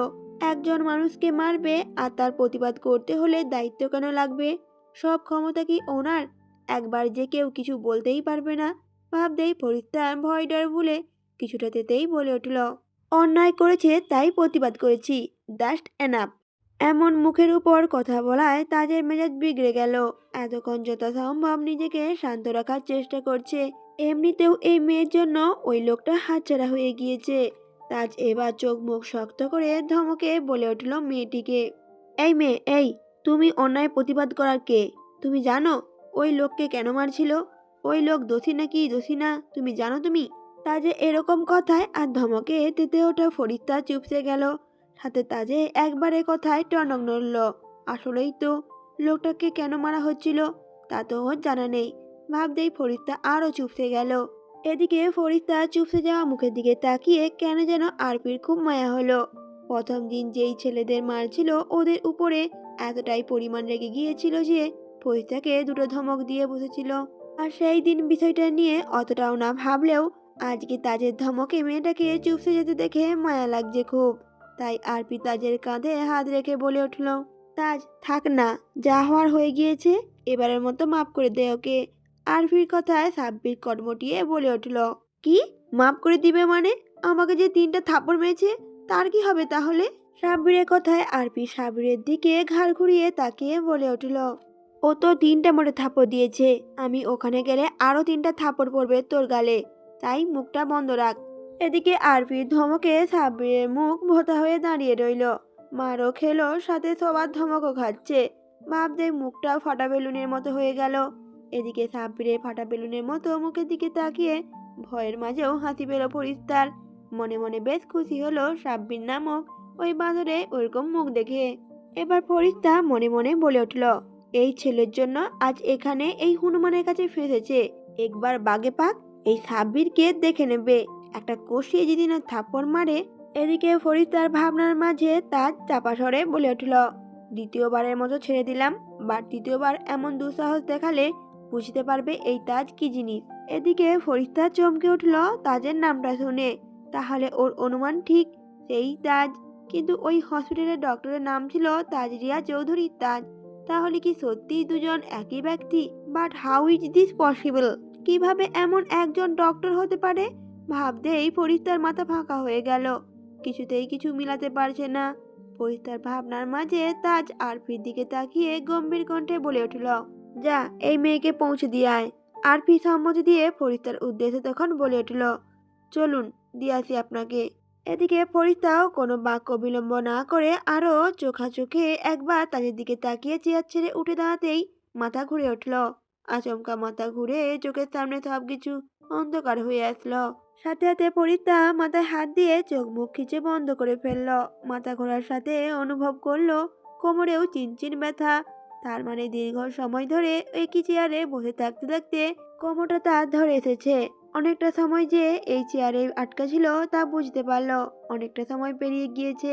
বাইরের তপ্ত রোদের আলোয় বুঝতে সক্ষম হলো দুপুর হয়ে গিয়েছে। সকালে সেই গুড়ি গুড়ি বৃষ্টি থেমে গিয়ে এখন তীব্র রোদে সবকিছু ফেটে পড়ছে যেন। তার মানে এতটা সময় ধরে ও এখানেই আছে। ভাবতেই চোখ কপালে উঠে গেল ফরিদা আবার তাড়াতাড়ি করে সামনের দিকে এগোতে গেলে আবারও চোখের সামনে সবকিছু অন্ধকার হয়ে আসলো। আচমকা শরীরের সব শক্তি যেন ফুরিয়ে গেল।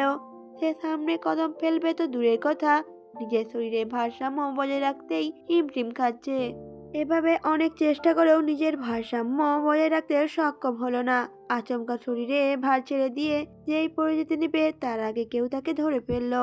আর ঠিক সেই সময়ই কথা বলতে বলতে পাপড় আর মাহিম দরজা ভেদ করে রুমে প্রবেশ করতেই দুজনের চোখ কপালে উঠে গেল।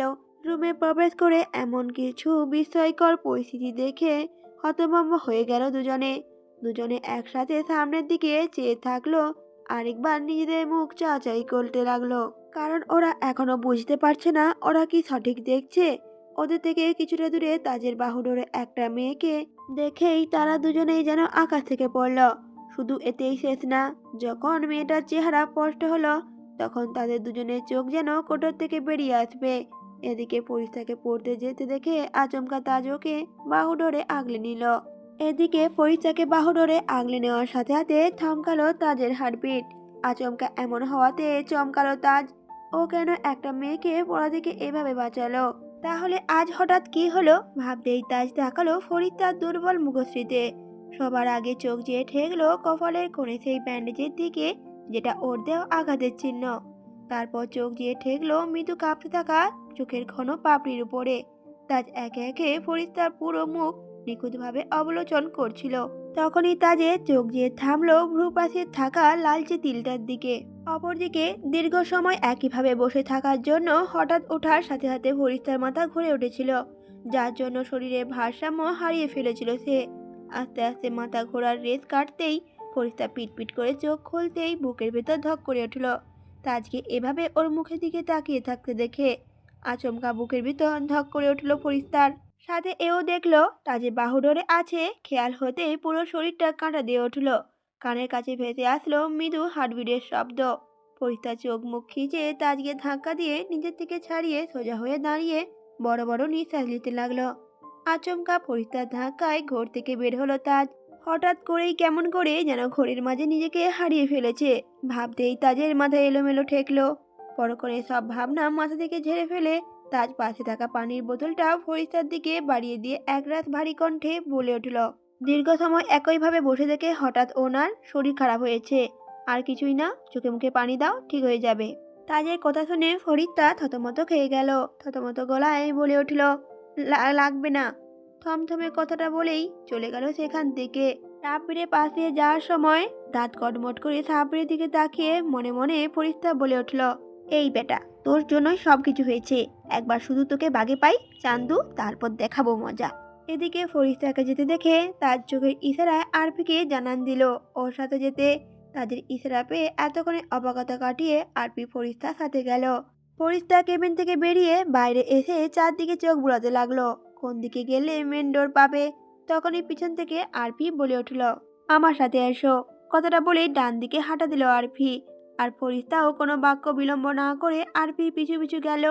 যদিও আরপিকে দেখে ওর খুব রাগ লাগছিল, কিন্তু এখান থেকে আগে বের হতে হবে, তাই চুপচাপ আরপি পিছু পিছু যেয়ে ক্লাব থেকে বের হয়ে মেন রোডে পৌঁছালো। মেন রোডের কাছে আসতেই স্বস্তির নিঃশ্বাস ফেললো ফরিস্তা। আরপি একটা গাড়ির কাছে গিয়ে বলে উঠল ফরিস্তাকে, এই মেয়ে, গাড়িতে ওঠো, পৌঁছে দেব। আরপির কথায় ফরিস্তা চোখ পাকিয়ে আরফের দিকে তাকিয়ে খ্যাঁক করে বলে উঠল, লাগবে না। হঠাৎ ফরিস্তাকে এমন খ্যাঁক করে উঠতে দেখে ভড়কালো আরপি। মনে মনে শুধালো, এই মেয়ে তাদের চেয়েও কোনো অংশে কম নয়। আরপি এবার নিজেকে সামনে বলে উঠল শান্ত স্বরে, মেয়ে মানুষে এত রাগ ভালো নয়। মেয়ে মানুষ নরম হবে, ছেলেদের সাথে কেন লড়তে যাও? তোমার ভাগ্য ভালো তাজ এবারের জন্য ছেড়ে দিয়েছে তোমায়। এবার কথা না বাড়িয়ে চুপচাপ গাড়িতে ওঠো। আরপির কথায় মাথায় দাউ দাউ করে জ্বলে উঠল ফরিস্তার। ফরিস্তা তেরে আরপির সামনে যেয়ে বৃদ্ধাঙ্গুল তাক করে আরপিকে শাসিয়ে বলে উঠল, একদম জ্ঞান দিতে আসবেন না আমায়। মেয়ে মানুষ নরম হবে যাতে আপনাদের মতো গুন্ডারা মেয়েদের হ্যারাস করতে পারেন, তাই তো? আপনাদের ওই তাজ ফাজিয়ে আমি ফরিস্তা ভয় পাই না, ওকে? হঠাৎ ফরিস্তার এমন তেরে আসায় ধরপড়িয়ে উঠল আরপি। ও তো ভালো ভালো কথাগুলো বলেছে, আর এই মেয়ে ওকে শাসাচ্ছে। এই মেয়ের সাহস আছে বলতে হবে। যেখানে ওদের ভয়ে সবাই চুপসে থাকে, সেখানে এই মেয়ে সাব্বিরকে তো মেরেছেই, সাথে ওকেও শাসাচ্ছে। অথচ সেদিন মোটে দুটো ধমকই দিয়েছিল, তাতে এই মেয়ে জ্ঞান হারানোর মতো অবস্থা হয়েছিল। সেই দিনের দেখা সেই ভীতু মেয়েটা আজ এতটা ডেসপারেট হতে পারে কল্পনা তো করেনি ওরা। কথাগুলো ভেবে ফরিস্তার উদ্দেশ্যে বলে উঠল, দেখো মেয়ে। আর কিছু বলার আগে ফরিস্তা আরপিকে থামিয়ে দিয়ে বলে উঠল, আমি কিন্তু ভুলে যাইনি আপনি সেদিন আমাকে দুটা ধমক দিয়েছেন। আমি মোটেও ইচ্ছুক নই আপনার কথা শোনার। এই বলে আরপিকে কিছু বলার সুযোগ না দিয়ে একটা রিক্সায় উঠে চলে গেল। আর আরপি ফরিস্তা যাওয়ার দিকে তাকিয়ে বিড়বিড় করে বলে উঠল, এ তো দেখি তাজের চেয়েও এক ধাপ এগিয়ে। এদিকে তাজ বসে আছে আর ওর দিকে বাঁকা চোখে তাকিয়ে আছে মাহিম। মাহিম এবার বেশ সন্দিহান স্বরে বলে উঠল, মামা, এই মেয়ে এখানে কেন? তার মানে সত্যি তোর এই মেয়েকে ভালো লেগেছে? সিরিয়াসলি? তাহলে অবশেষে আমরা ভাবি দেখতে পাবো? মাহিমের কথা শেষ হতে না হতেই পপন কাঁদো কাঁদো ফেস করে বলে উঠল, আমি ভেবেছিলাম এই মেয়েকে পটাবো, তা নিয়ে এই কয়দিন কত জল্পনা কল্পনা করলাম, সব কিছু বৃথা গেল। যাগে, তোর যখন এই মেয়েকে পছন্দ হয়েছে মানে এই মেয়ে তোর।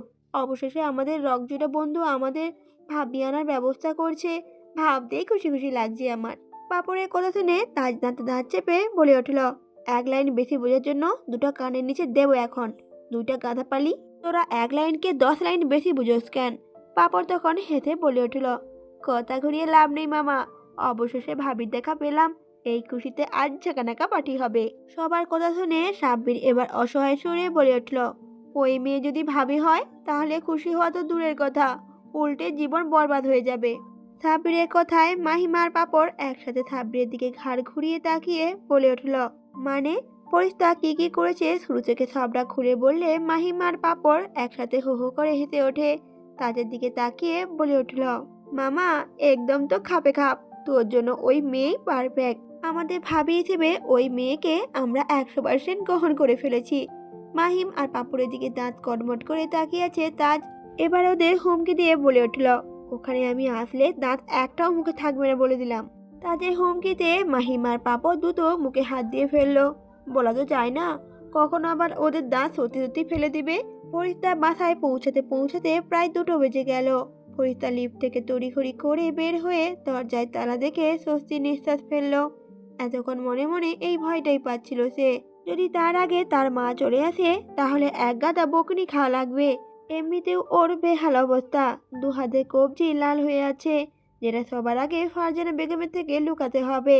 তিনি যদি কোনো রকমে জানতে পারে ও আবারও ছেলেদের সাথে ঝামেলা করেছে, তাহলে ওর আর রক্ষে নেই। ভাবতে ভাবতেই ফরিস্তা দ্রুত তালা খুলে বাসায় প্রবেশ করে। তারপর শাওয়ার নিয়ে ফুলহাতা জামা পরে নিয়েছে, হাতের দাগগুলো লুকানোর জন্য। এই গরমের ভিতরে ফুলহাতার জামা পরে মনে হচ্ছে আগুনের ভিতর ঝাঁপ দিয়েছে সে, কিন্তু কিচ্ছু করার নেই, তাই আপাতত গরমটা হজম করে নিল সে। পরিস্তার ভাবনার মাঝে ওর ফোন বেজে উঠল। পরিস্তা ফোন রিসিভ করতে কেউ ঝাঁঝালো কণ্ঠে বলে উঠল, এতক্ষণে তোর ফোনটা রিসিভ করার সময় হলো? সকাল থেকে ফোন করতে করতে আমার জানটা বেরিয়ে গেছে। আজ প্রথম ক্লাসটা ভার্সিটিতে যাওয়ার কথা বলে কেন আসিস নাই? আর আসবি না ভালো কথা, সেটা আগে আমাকে জানাবি না? তুই জানোস আজ এই অচেনা ভার্সিটিতে একা গিয়ে আমার কি নাজেহাল অবস্থা হয়েছে? ফোনটা রিসিভ করতেই রাজপিয়ার এক নাগালে এতগুলো ঝাড়ি খেয়ে ফরিস্তার চোখ মুখ কুঁচকে বলে উঠল, বইন থাম একটু, আমাকে একটু আগে কথা বলার সুযোগ তো দে। অপর পাশে রাজপিয়া ঝাঁঝালো কণ্ঠে ফের বলে উঠল, কি কি বলার সুযোগ দেব তোকে? তুই আসবি না এটা আমাকে আগে জানাবি না? আজকের দিনটা আমার কেমন কেটেছে এতিমের মতো, তুই জানোস? এবার ফরিস্তা অসহায় স্বরে বলে উঠল, বইন তোর নাকে ধরি, আগে আমাকে কিছু বলার সুযোগ তো দে। আজ ভার্সিটিতে যাওয়ার জন্য বের হয়েছি, মাঝ রাস্তা বেজেছে বিপত্তি, এই কিছুক্ষণ আগে আমি বাসায় ফিরলাম। ফরিস্তার এবারের কথায় রাজপিয়া রাগ ভুলে বিচলিত হয়ে বলে উঠল, কি কি হয়েছে তোর রাস্তায়? তুই তুই ঠিক আছিস তো ভারু? অ্যাক্সিডেন্ট করেছিস? আন্টি তো এখন অফিসে, আর তুই তো বাসায় একা আছিস। তোর বাসার ঠিকানাটা দে, আমি এখনই আসছি। রাজপ্রিয়াকে এভাবে উল্টাপাল্টা বলতে দেখে এবার ফরিস্তা ধমক দিয়ে বলে উঠল, চুপ থাক, খালি এক লাইন বেশি বুঝিস। অ্যাক্সিডেন্ট করতে যাব কোন দুঃখে, ঘটেছে অন্য ঘটনা। ফরিস্তা অ্যাক্সিডেন্ট করেনি শুনে এবার স্বস্তির নিঃশ্বাস ফেললো রাজপ্রিয়া। এবার বলে উঠল, ভয় পাইয়ে দিয়েছিলি আমায়, বল এবার কি হয়েছে তোর। ফরিস্তা এবার বিরক্ত হয়েই বলে উঠল, এত কিছু ফোনে বলা যাবে না, বিকেলে দেখা করছি তোর সাথে, তখন বলবো। এখন ফোন রাখ, খিদায় আমার পেটের ভিতর ইঁদুর দৌড়াচ্ছে, আগে কিছু খেয়ে নেই। রাজপ্রিয়া আচ্ছা বলে ফোনটা রাখতেই হালকা করে হাসলো ফরিস্তা। ওর মায়ের পরে এই একটা মেয়েই ওর সবচেয়ে আপন, যে মেয়েটা ওকে ওর মায়ের মতোই নিঃস্বার্থভাবে ভালোবাসে। ফরিস্তারা যখন ঢাকা ছেড়ে সিলেটে পাড়ি জমিয়েছিল, তখনই সেই স্কুল থেকে রাজপ্রিয়ার সাথে পরিচয়। ফ্রেন্ড থেকে বেস্ট ফ্রেন্ড, আর এখন যেন ওর প্রাণ হয়ে গিয়েছে। দুজনে বেশ ভালো স্টুডেন্ট হওয়ায় দুজনেই একসাথে এই ডাবিতে চান্স পেল। ফরিস্তার সাথে ওর মাও চলে আসলো ঢাকা, আর রাজপ্রিয়া উঠলো হোস্টেলে। ওদের যেহেতু জয়েন্ট ফ্যামিলি, তাই ওকে একাই পাড়ি জমাতে হলো সিলেট থেকে ঢাকা। এই তো এই সপ্তাহ খানেক হলো ঢাকা আসলো, আর এর ভিতরেই ভার্সিটি সবকিছু গোছগাছ করতে করতে রাজপ্রিয়াকে ওদের বাসায় আনার এখনো সুযোগ হয়ে ওঠেনি। তাই রাজপ্রিয়া ওর বাসায় ঠিকানা এখনো জানে না। কথাগুলো ভেবে হালকা করে হাসলো ফরিস্তা। ফের চলে গেল খাবার খেতে। নিরিবিলি একটা লেকের পাড়ে এসে বসলো ফরিস্তা আর রাজপ্রিয়া। আজ যেন একটু বেশি নিরিবিলি এই লেক পাড়টা, একটা মানুষ অবধিও নেই। এত নিরিবিলি দেখে দুজনে অবাক হলো বেশ, কিন্তু বিষয়টা নিয়ে মাথা না ঘামিয়ে লেকের ভিতরেই বাঁধাই করা সিঁড়ির উপরে দুজনই বসলো। রাজপ্রিয়া হাত ব্যাগটা পাশে রেখে ফরিস্তার দিকে ভ্রুকুচকে তাকিয়ে বলে উঠল, এই গরমের ভিতরে তুই ফুল হাতা ড্রেস পরেছিস কোন দুঃখে। রাজপ্রিয়ার কথায় ফরিস্তা রাগী স্বরে বলে উঠল, আরে পড়েছি কি সাধে, ওই বজ্জাত ছাপিয়ে বাচ্চার জন্য আজ এই ঠাড়া পড়া গরমের ভিতরে আমার এই লুকে থাকতে হচ্ছে। শালা এক নাম্বার ওই বজ্জাতটাকে বাগে পাই, তারপর দেখাবো মজা। এদিকে ফরিস্তার কথায় আগামাথা কিছুই ঢুকলো না রাজপ্রিয়ার মাথায়, যেন ফরিস্তার বলার সব কথা মাথার উপর দিয়ে চলে গেল। রাজপ্রিয়া গালে হাত দিয়ে বলে উঠল ফরিস্তাকে, কিছুই তো বুঝলাম না, কি সব আবল তাবল বলছিস। রাজপ্রিয়ার কথায় ফরিস্তা হাতের কবজি উপর থেকে হাতা গুটিয়ে উপরে উঠিয়ে দু হাত তাক করলো রাজপ্রিয়ার দিকে। রাজপ্রিয়া ফরিস্তার লালচে হাতের দিকে তাকিয়ে আজকে উঠলো, সাথে বলে উঠল, এই তোর হাতের এই অবস্থা কেন? তুই না বললি তোর না কিছু হয়নি, তাহলে এটা কিভাবে হলো? প্রত্যুত্তরে ফরিস্তা রাগী স্বরে বলে উঠল, আরে তোকে বলেছিলাম না ওই দিন বাসা যাওয়ার সময় একটা খাটাস ছেলের হাতে বাড়ি খেয়েছি। সাথে সাথে রাজপ্রিয়া অস্থির স্বরে বলে উঠল, হ্যাঁ তো, সেই ছেলেটা কি তোকে আবার এরকম করেছে? ফরিস্তা তখন বিরক্ত হয়েই বলে উঠল, না, বাট ওই খাটাসটার বস যা সাঙ্গপাঙ্গরা করেছে এমন। এবার রাজপ্রিয়া সন্ধিহান স্বরে বলে উঠল ফরিস্তাকে, কি হয়েছে ছেড়ে কাজ তো, তোর কোথায় তো আগামাথা কিছুই বুঝতেছি না আমি। এবার রাজপ্রিয়ার কথায় ফরিস্তা একে একে শুরু থেকে সব খুলে বলতে লাগলো রাজপ্রিয়াকে। রাজপ্রিয়ার চোখ গরম করে ফরিস্তার দিকে তাকিয়ে দাঁত কটমট করে তখন বলে উঠল, একদম ঠিক আছে, এই যে তোকে কতবার আমি বললাম এসব ঝামেলায় জড়াবি না, তবুও পাকড়ামি করে কেন গেছিস ওই ঝামেলায়? অতি উত্তরে ফরিস্তা রাগী স্বরে বলে উঠল, তো কি করতাম? ওই বৃদ্ধার মার খাওয়া চুপচাপ দেখতাম? অন্যায় দেখেও চুপচাপ মুখ বুজে সহ্য করা আমার পক্ষে সম্ভব নয়। তখন রাজপ্রিয়া রেগে বলে উঠল, আচ্ছা রে, আমার মানবতার ফেরিওয়ালা, এক থাপড়ে তোর ওই মানবতা ছুটিয়ে দেব। আবার রাজপ্রিয়া ফরিস্তাকে ধমক দিয়ে বলে উঠল, এই তুই জানতি ওই বৃদ্ধাকে কেন মারা হচ্ছিল? হতেও তো পারতো ওই বৃদ্ধা কিছু করেছে, তাই বলে অতগুলো ছেলের সাথে তুই লড়াইতে নেমে যাবি? এই ফরিস্তা, এই ছেলেগুলো যদি তোর কোনো ক্ষতি করে ফেলতো তখন কি করতি? জানি তোর মাথায় তো আগে থেকেই ছিঁড়া, সেই দিন ওই ছেলের হাতে বাড়ি খেয়ে এবার নির্ঘাত তোর পুরোটাই ছিঁড়ে গিয়েছে। এবার ফরিস্তা ঠোঁট উল্টে দুঃখী দুঃখী মুখ করে বলে উঠল, আরে বাবা এভাবে বকছিস কেন? তখন ওই বৃদ্ধকে মারা দেখে মাথা কাজ করেনি যে দোষী কে নির্দোষী তা বিবেচনা না করেই এমন একটা কাজ করেছি। আর তাছাড়া আমি শিওর ওই তাজে সাঙ্গপাঙ্গরাই দোষী। ওদের ভয়ে এলাকার সব মানুষ চুপসে থাকে। এদের যেই পাওয়ার আছে, অনায়াসে যে কোনো মানুষকে এমনি এমনি মারতে পারে। রাজপ্রিয়া এবার রাগী গলায় বলে উঠল, মারলে মেরেছে, তাতে তোর কি? হ্যাঁ, তুই কেন সব বিষয়ে নাক গলাতে যাবি? টাকা আসতে না আসতেই শুরু করে দিয়েছিস তোর এই গুন্ডামি। সারাক্ষণ তোর টেনশনে ডুবে থাকে আন্টি। ভেবেছিল ঢাকায় এসে হয়তো তার মেয়ে একটু শান্ত হবে, কিন্তু না, এই তো দেখছি ঢাকায় পা দিতে না দিতেই তোর আবার গ্যাঞ্জামে জড়ানো শুরু, তাই না? দাঁড়া, আমি এবার সব আন্টিকে বলছি। এই বলে ব্যাগ থেকে ফোনটা বের করতে নিলে ফরিদ তার হাতটা আটকে দিয়ে ঠোঁট উল্টো করে ফের বলে উঠল, প্লিজ দোস্ত, আম্মুকে কেন এসবে টানছিস? তোকে বলাই আমার ভুল হয়েছে। যা, তোকে আর কিছু বলবো না। কথাটা বলেই ফরিদা গাল ফুলিয়ে রাসপিয়া হাতটা ছেড়ে দিয়ে পাশ ফিরে বসলো। আর রাসপিয়া চোখ ছোট ছোট করে কিছুক্ষণ ফরিস্তার দিকে তাকিয়ে থেকে একটা দীর্ঘ নিঃশ্বাস নিয়ে ফরিস্তার কাঁধে হাত রেখে বলে উঠল, দেখ ফারু, এই ছেলে মানুষই করার এখন আর বয়স নেই। বড় হয়েছিস, এখন অন্তত নিজের ভালোটা বুঝতে শেখ। একটা মেয়ে যতই সাহসী হোক না কেন, একটা ছেলের সাথে সাহসে পেরে উঠলেও শক্তিতে পেরে ওঠা কখনোই সম্ভব নয়। এভাবে ছেলের সামনে ঝামেলা করলে ওরা যে কোনো সময় কোনো কিছু করে ফেলতে পারে। তোর কিছু হলে আন্টি কি হবে? একবার ভেবে দেখেছিস সব? নিজের রাগ অন্তত একটু কন্ট্রোল করা শেখ। একটা মেয়ে চাইলেও সবকিছু করতে পারে না, একটু নরম হতে শেখ। এবার ফরিদা গম্ভীর গলায় বলে উঠল, কেন? মেয়েদের এত নরম হতে হবে কেন? মেয়েরা নরম বলেই তো আজ সব জায়গায় মেয়েরা এত অসহায়। ফরিদার কথায় আসপিয়া হতাশ শ্বাস ফেলল। এই মেয়েকে আদৌ বুঝাতে পারলো না এভাবে ঝামেলায় না জড়াতে। একে যতই বোঝাও না কেন, যেই লাও সেই কদু। রাসপিয়া এবার হতাশ হয়ে শেষে বলে উঠল, আচ্ছা বাদ দে, চল এখন ওই দিকটা দিয়ে একটু হেঁটে আসি। রাসপিয়াকে এই টপিক বাদ দিতে দেখে ফরিদা খুশিতে গদগদ হয়ে বলে উঠল, চল। এই বলে দুজনে একসাথে বসা থেকে উঠে উপরে উঠতে নেবে। আর ঠিক তখনই কারো গগনবিদারী চিৎকারে দুজনে পা থমকে গেল। এমন নিরিবিলি পরিবেশে হঠাৎ এমন চিৎকারে আওয়াজে ভড়কালো দুজনে। কোথা থেকে এমন চিৎকার ভেসে আসছে সেটা দেখার জন্য দুজন চিৎকারে উৎস অনুসরণ করে সিঁড়ি বেয়ে উপরে উঠতে লাগলো। কিছুটা দূরে চোখ যেতে সহসায় কেঁপে উঠল দুজন। ওদের থেকে কিছুটা দূরে একটা লোক মাটিতে লুটিয়ে পড়েছে আর চিৎকার করছে। লোকটার শরীরে ছোপ ছোপ রক্ত গড়িয়ে পড়ছে পিচঢালা রাস্তায়। লোকটা আশেপাশে কালো পোশাকধারী মানবগুলো সোজা হয়ে দাঁড়িয়ে আছে। লোকটার ঠিক সামনে চোখ পড়তে কতগুলো চেনা মুখ দেখে চমকে উঠল ফরিস্তা। পড়ে থাকা লোকটার সামনে ক্ষিপ্ত হয়ে দাঁড়িয়ে আছে তাজ এবং তাদের সাঙ্গপাঙ্গরা। যদিও ফরিস্তা তাজের নামটা ছাড়া আর কোনো নাম জানে না, কিন্তু প্রতিটি মুখ ও চেনা। এই তো দুপুরে ওই লোকগুলোর কাছে ও বন্দি ছিল। সবার মাঝে তাজের হাতে রয়েছে ধারালো একটা ছুরি, আর যেটা বেয়ে গড়িয়ে পড়ছে টাটকা রক্ত। সবকিছু অবলোকন করে তাজদের এমন ভয়ঙ্কর রূপ দেখে ঝংকার দিয়ে ফরিস্তা কেঁপে উঠল পুরো শরীর। এদিকে তাজদের সামনে রয়েছে সেই বৃদ্ধার বেশে ফলো করা লোকটা। সকালে সুযোগ বুঝে পালিয়ে গেলেও বিকেলের মাঝে তাকে খুঁজে বের করলো সবাই। যদিও সেই লোক এখন বৃদ্ধার বেশে নেই, লোকটাকে খুঁজে পাওয়ার সময় তাজরা লেক পার্কের পাশেই ছিল। তাই তাজ হুকুম ছাড়ে 20 মিনিটের ভেতরে লেক পার্ক পুরো ফাঁকা করতে, এখানেই এই লোককে উপস্থিত করতে। তাজের কথা মতো এই লোককে নিয়ে আসা হয় এখানে। ওই লোককে হাতের কাছে পেয়ে তাজের শরীরের রক্ত টকবগিয়ে উঠল।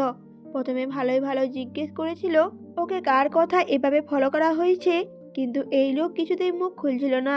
ফলে ওই লোকের মুখ থেকে কথা বের না হতে দেখে নিজের রাগ আর কন্ট্রোল করতে না পেরে তার সজোরে শরীরে কয়েক জায়গা এলোপাতাড়ি ছুরি চালিয়ে দিতে লোকটা গগনবিদারী চিৎকার দিয়ে মাটিতে লুটিয়ে পড়ল।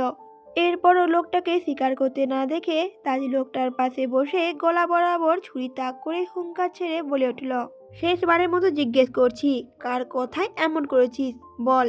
প্রতি উত্তরে তাজের কাছে হুঙ্কারে লোকটার রুহু যেন যায় যায় অবস্থা।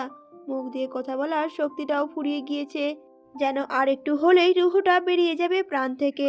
লোকটাকে এবার আরো কোনো কথা বলতে না দেখে তার যেই ছুরিটা চালাতে যাবে তখনই মহিম বলে ওঠে, ভাই ভাবি।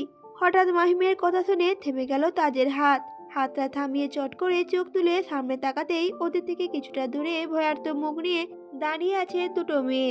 এই মুহূর্তে ফরিস্তার ভয়ার্ত মুখ দেখে থমকালো না তাজ, উল্টো রাগ এবার মাথা ছাড়িয়ে গেল।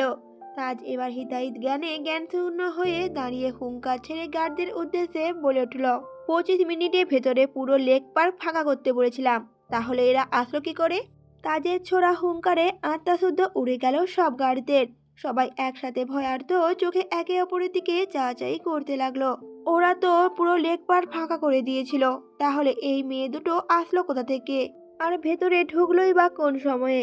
এদিকে তাজের হুঙ্কারে গার্ডদের সাথে ফরিস্তা আর রাসপিয়ার প্রাণ পাখি যেন উড়ে যাওয়ার মতো অবস্থা হলো। এমন ভয়ানক পরিস্থিতিতে পড়ে দুজনের অবস্থা শোচনীয় হলো। দুজন যখন ভয়ে কাঁপছিল তখন দেখলো তাজরা ওদের দিকে এগিয়ে আসছে, যেটা দেখার সাথে সাথে দুজনের আত্মা শুদ্ধ কেঁপে উঠল। এমন অবস্থায় এখান থেকে দৌড়ে পালাবে নাকি কি করবে কিছুই মাথায় আসলো না ওদের। এদিকে তাজদের প্রতিটি কদমে কেঁপে উঠছে ওদের পুরো শরীর। সেই কাঁপুনি বাড়িয়ে দিয়ে তাজ ওদের সামনে এসে বাজখাই গলার ধমকের সুরে ফরিস্তাকে উদ্দেশ্য করে বলে উঠল, এই মেয়ে, এই কি সমস্যা তোমার? সব জায়গায় ঝামেলা করতে কোথা থেকে উড়ে আসো? এখানে প্রবেশ করলে কোন সাহসে, হ্যাঁ? তাজের ধমকের সাথে প্রতিটি কড়া প্রশ্নে কেঁপে উঠল ফরিস্তা। একটা মানুষে এরকম ভয়ঙ্কর রূপ থাকতে পারে ভাবতেও ফরিস্তার মাথা ঘুরে উঠছে। তাজের কথায় অ্যান্সার দিবে তো দূরের কথা, ভয়ে নিঃশ্বাস নিতেও যেন ভুলে গেল ফরিস্তা।